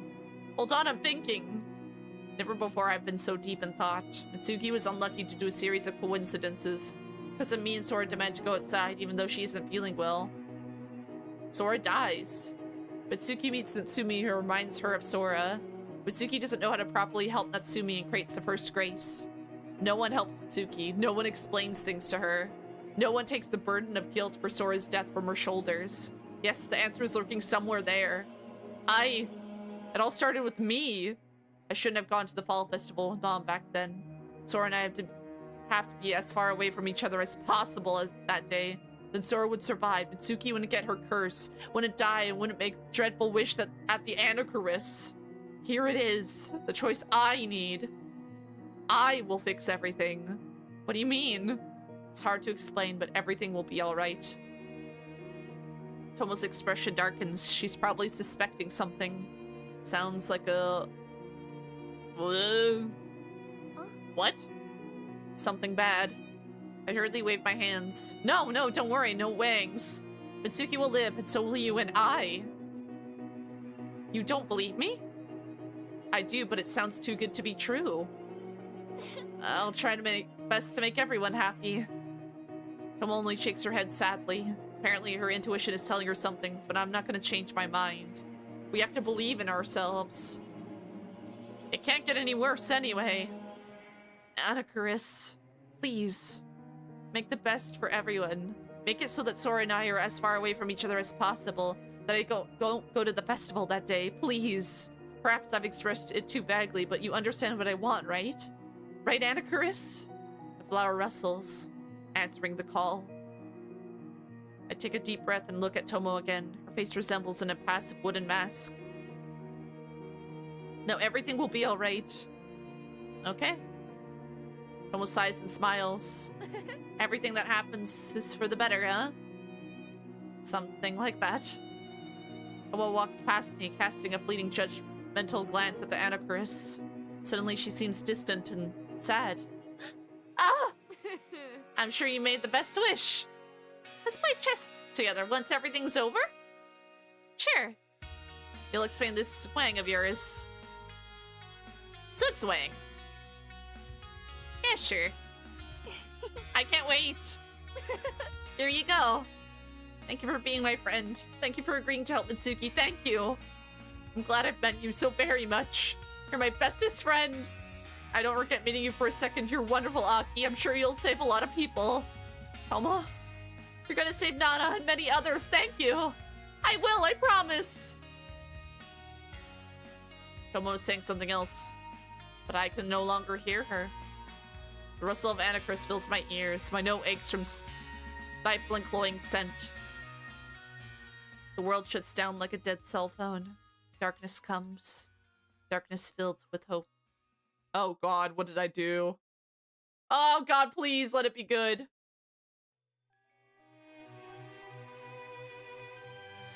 What? That was it? We don't get to see if it even worked?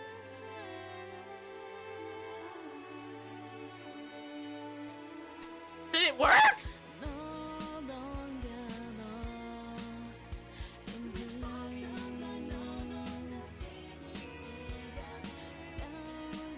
Did it work?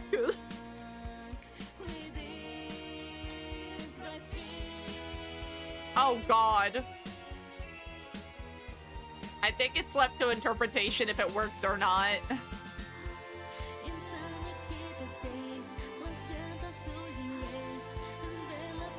That was such a good twist in the end, though. Yo!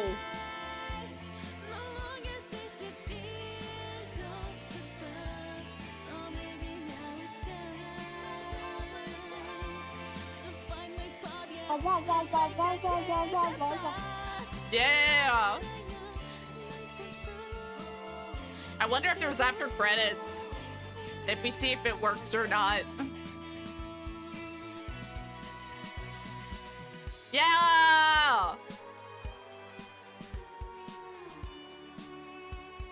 Thank you for your reading our story. Yeah! Okay, I think it's more left to our interpretation if it worked. Because it just said, I now see darkness, but hope in it. Oh! Oh! Okay, there's after credits. We get to see! Thank God!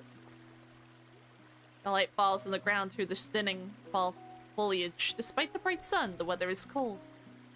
Passerbys wrap themselves in scarves. Hot seasonal dishes appear on the stalls. The aroma of baked potatoes tickles nostrils. Nature paints the town in gold hues, but few people stop to admire the changing seasons. Everyone is rushing back home to warmth. It's all the more strange to see a girl sitting alone in the playground. An unhealthy blush tinges her cheeks. Deep shadows linger under her eyes. Her gaze is not the one a child is supposed to have. Out for a walk? It's pretty cold for a stroll. Oh my god, it's Aki! She is alive! Are you lost? Where do you live? Should I call the cops? The girl shudders faintly at the mention of the police. I'm not lost. No need to call anyone. Mom and Dad would get angry. I see. Then something bad is going on in the family. Now Aki just can't walk away. There's a reason she's studying child psychology. Yo! We're in college! That's cool. I'm sorry if I'm intruding. Do you mind if I sit nearby? Girl doesn't answer. Aki takes it for a consent. She sits down on a bench and stretches her legs. There's something peaceful about sitting on an empty playground and admiring the fall leaves. Ugh. Too peaceful. Makes it easy to fall asleep. Ugh. Are you exhausted? Sad child is worried about a carefree adult. I love fall. I want to jump into a pile of leaves and fall asleep there. Don't do this. It's cold on the ground. Indeed. Then I'll sleep on the bench. It's cold on the bench too. I'm acting like a child. I think I grew up too young. Haven't had enough of playing around. Don't play around when it's cold. Why are you sitting here all alone? And not going home? Your nose is all red. I don't want to go home. Why? It's hardly colder here than it is there than it is here. At home, I'm not wanted. How come? I'm to blame. I'm to blame for everything. I thought, like, Mitsuki and... I thought Mitsuki was older than Aki. Because wasn't Aki, like, the same age as Sora? And Sora's, like, her younger sister? I don't know how this adds up. Maybe it's a different timeline. Because, like, technically, I guess... Aki died earlier or something. Her body suddenly arches sharply, and then the platform is filled with inhuman sobs. Aki can't believe that a child, when probably going to elementary school, is capable of exuding such heartbreaking sounds. Even adults don't cry like this. Aki wraps her arms around the child, and thin fingers clutch at her sweater with unusual strength. The girl's crying for a long time, as if she'd been holding back some kind of pain for years, and only now she has to let it out. Aki rocks the girl in her arms for a while, then fumbles in her pocket for a handkerchief. Here, dry yourself. Oh, my poor sweater. Sorry. It's fine. I'm wearing it when I'm lying in leaves on the cold ground. It can't get any worse. The girl giggles softly. It immediately changes in face, as if ashamed on the positive emotions she has experienced. What are you to blame for? Come on, make the poor soggy sweater happy. Tell it why it's been tortured so. The girl makes a strange sound, like a mixture of a chuckle and a sob. Aki did sleep for years in the cave, but, like, she met the little sister at the swings. I am confused on the timelines of ages, but sure. Sure. Sora died because of me, my younger sister. And my parents hate me even more. Yeah, this must be some sort of weird alternative timeline or something. Because Aki was the same age as Sora. Aki feels cold inside. Not because of the creepy words spoken by the little girl. Something inside Aki sounds an alarm. How could she die because of you? She was always weak, got sick often, but she has to go for a walk. She really wanted to go to the Fall Fest. We escaped and played outside the temple for a bit, waiting for the fireworks. Just a bit. My parents almost went crazy. They scolded me for a long time for taking Sora to the fest, and Sora, she got sicker and... Wasn't she a ghost at the time she thought she was alive? Not when she initially met Sora, though. When she initially met Sora, she was a living person. And then she went and fell in the cave. And then Sora went to look for her, and then, like, that's why she traveled so far and then got sick and died later. So that's why I'm really confused at why Aki's older than Mitsuki. She should be younger. So this must be like a different timeline as a whole. Because that is just very confusing.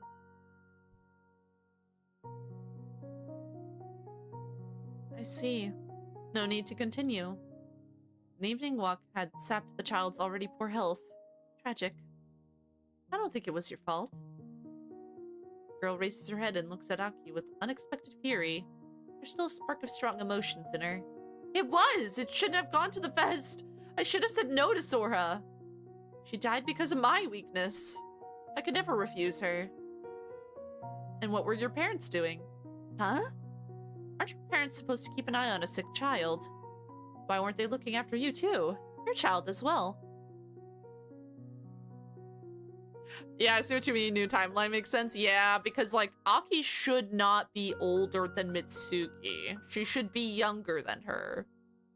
Because she was alive when she met Sora, and they were around the same age.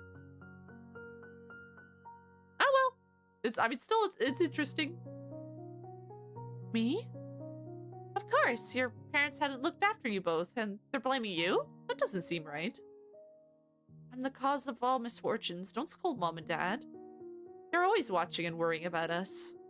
Had it not been for me, their life would have been good and happy. I was born and ruined everything. Oh. What's your name? I'm Akibara Yumi. You can call me Aki. I like it. Except Aki herself doesn't understand why she is attached to that particular nickname. My name is Mitsuki Rina. A pleasure. The girl introduces herself very politely. Her parents had definitely taught her good manners. Very good, Rina. Here's what I'm thinking.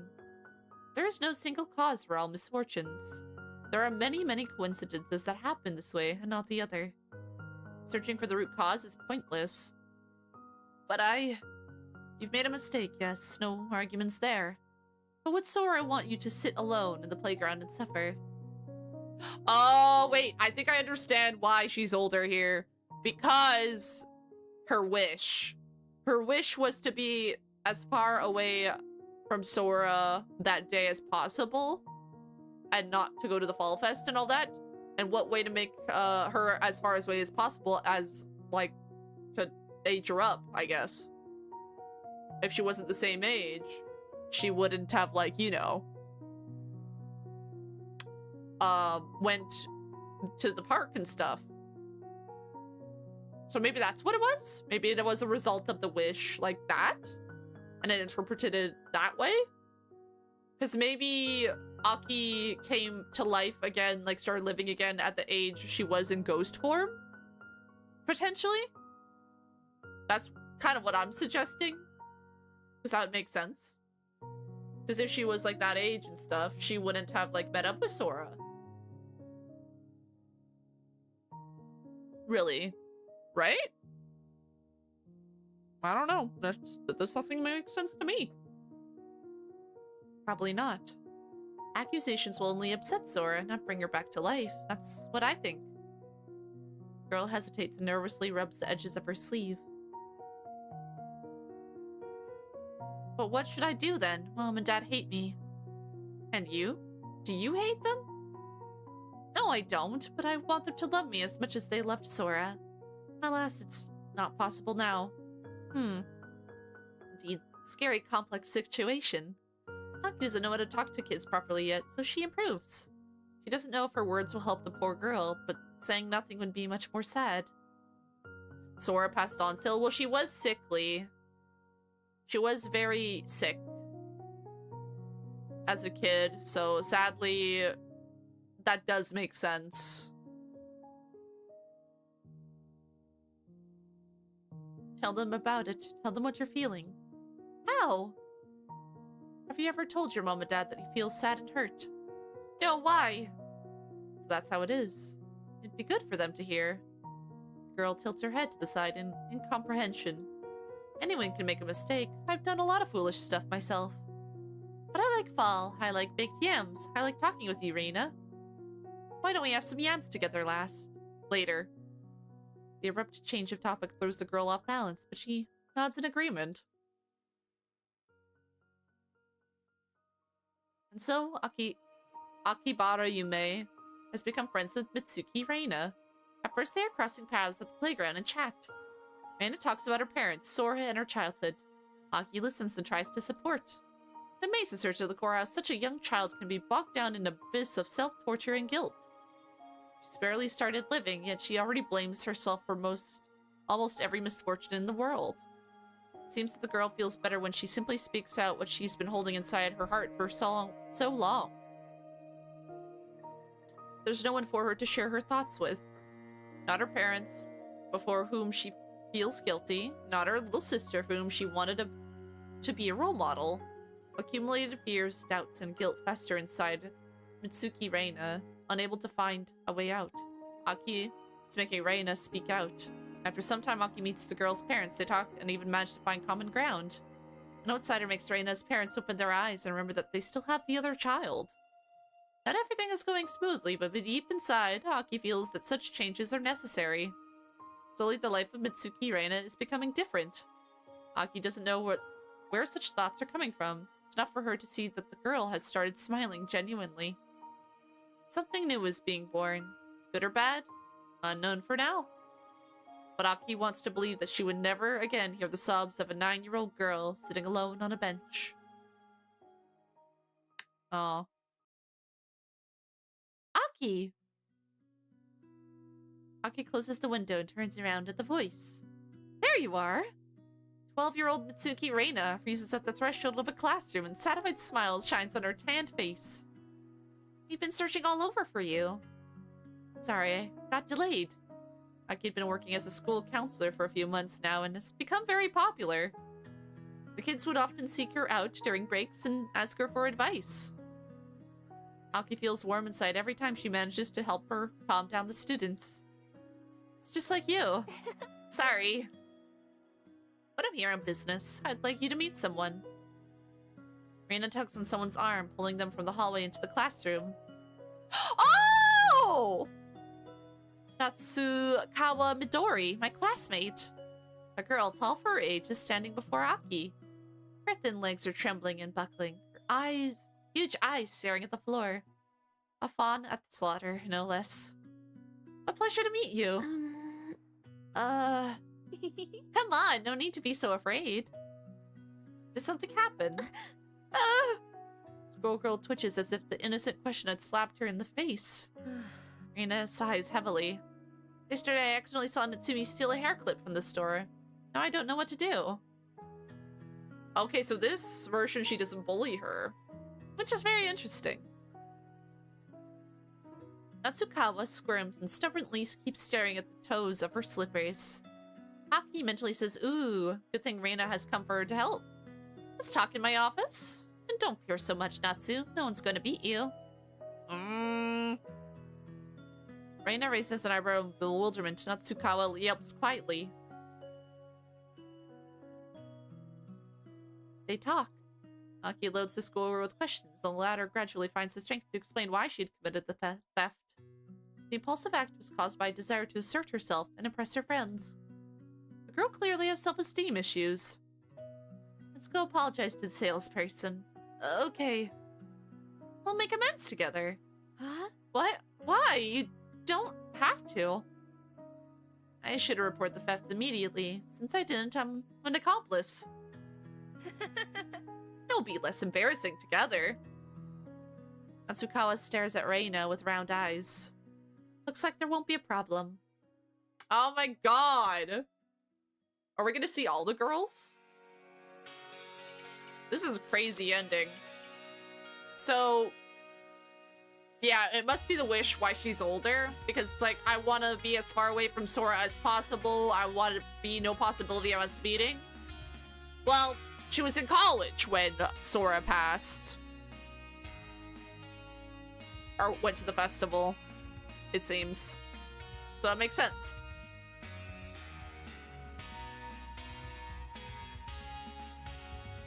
How is Natsu? Pretty good. She's helping with math. I hate math. Me too. You've decided to join a gardening club. A little late, of course.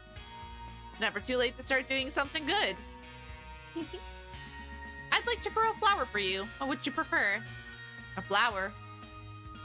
A memory stabbed Saki with a sharp needle. An unpleasant memory. Unsettling. Pulling aroma hits her nose. Aki rubs her temple, trying to remember.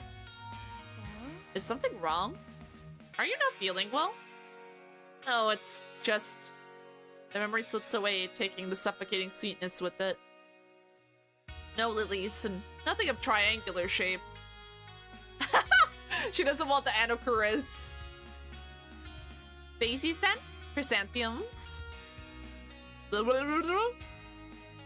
need to torture yourself. I love all flowers. No. I'll glow flower bed so big it'll blow your sleep away. And then we'll play chess. What? How does she think about chess? Serious but perky Reina is evoking images in Aki's memory that couldn't possibly exist there. Huh? Aki brushes a tear off her cheek in bewilderment. You really want to play chess that badly? Ah! She's remembering Sora! Reina's worried, but tries to turn it into a joke. I do. Sorry, something's wrong with me today. Didn't get enough sleep. Probably. If you want it so much, sure. We can play chess. Aki laughs. She forces herself to calm down and takes a deep breath. Why worry about something you don't even know? Aki looks once more at the girl she had managed to help. The important thing is that Reina is no longer sitting in sorrow alone at the playground. Aki wants to continue to help children who, for whatever reason, don't have an adult in their path to offer advice. There are chains of problems pulling a person down. Like faithful dominoes, they tumble and fall, creating new misfortunes and woes. But there must also be chains of happiness, luck, and mutual aid. Aki supported Reina, and Reina took care of Natsumikawa. There are misfortunes, there is bound to be the opposite side of the coin. Aki walks forward, deciding to trust the simple but pleasant thought. Everything will be alright. Oh my god. Right, Tomo? Oh. Tomo! That's funny considering what's on her necklace, yeah. Oh, and now it's all bright and happy!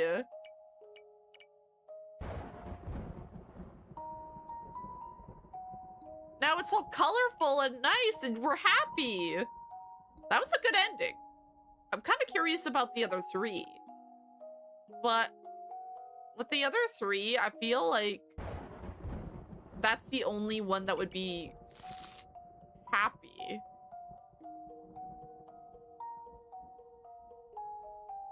Oh, damn it, I overwrote the part where we make a choice, but I think we can go to memories anyway. Yeah, we can. So we got ending number 4. Because the other options were bring ourselves back to life, bring just Mitsuki back, like undo her wish, which means like I think she'd still be dead, but people would remember her. And then what was the other one? Don't do anything, which I feel like out of all the options presented, that was the best ending possible. Out of all the options. That was so good. I think out of all of them, that's the best. Because I think no matter which one we choose, Sora would still be dead. No matter what. Which is tragic, but I feel like the ending we got was probably our best one. The best option.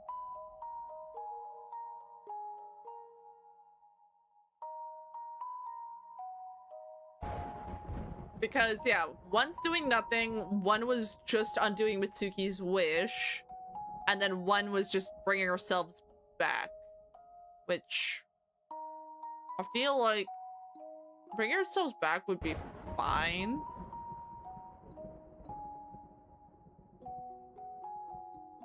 But I'm curious. So leave off on a high note, or at least the best one. Yeah! I am very curious, but that was Grace's. What an incredible story.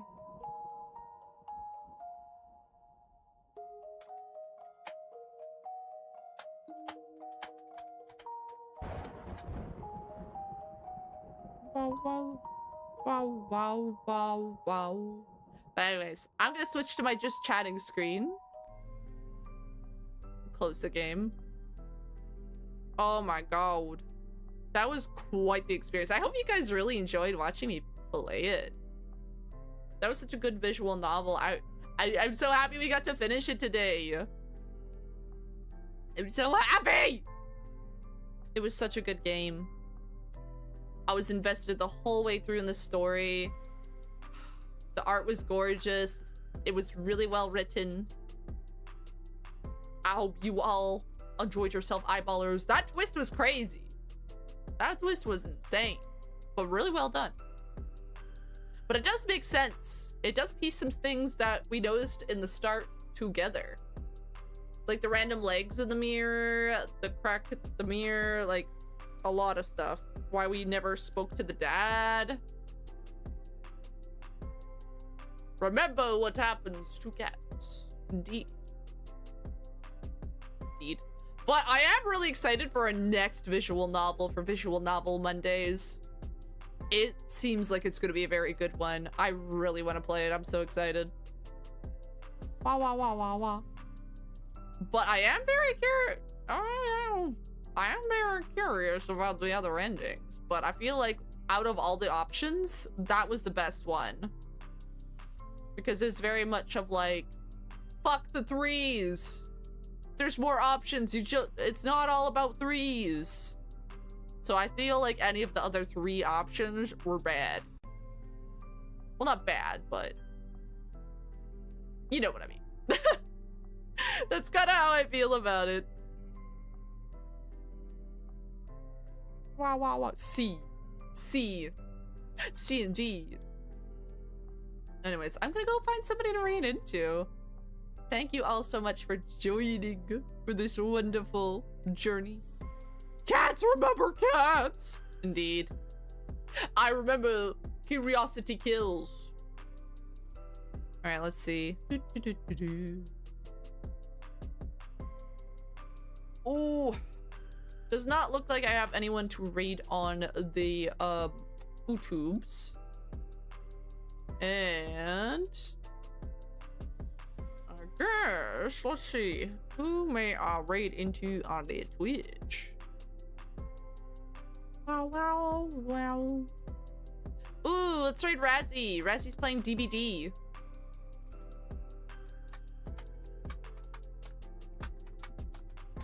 The raid message, as always, is about raid. My emotes if you're sub. If not, use whichever you see fit. I will see you guys. Wait, when will I see you guys? Wednesday! On Wednesday, we're gonna finish Saint of Chains. I'm really excited to see what results from that story. Because that one's been pretty interesting as well. Very interesting indeed. And also, I hope you guys enjoy the next visual novel we do, because it is actually, it looks really incredible. So I am really excited to show it off. The art in it looks so gorgeous. And everything. Anyways, bye, ballers! I will see you Wednesday!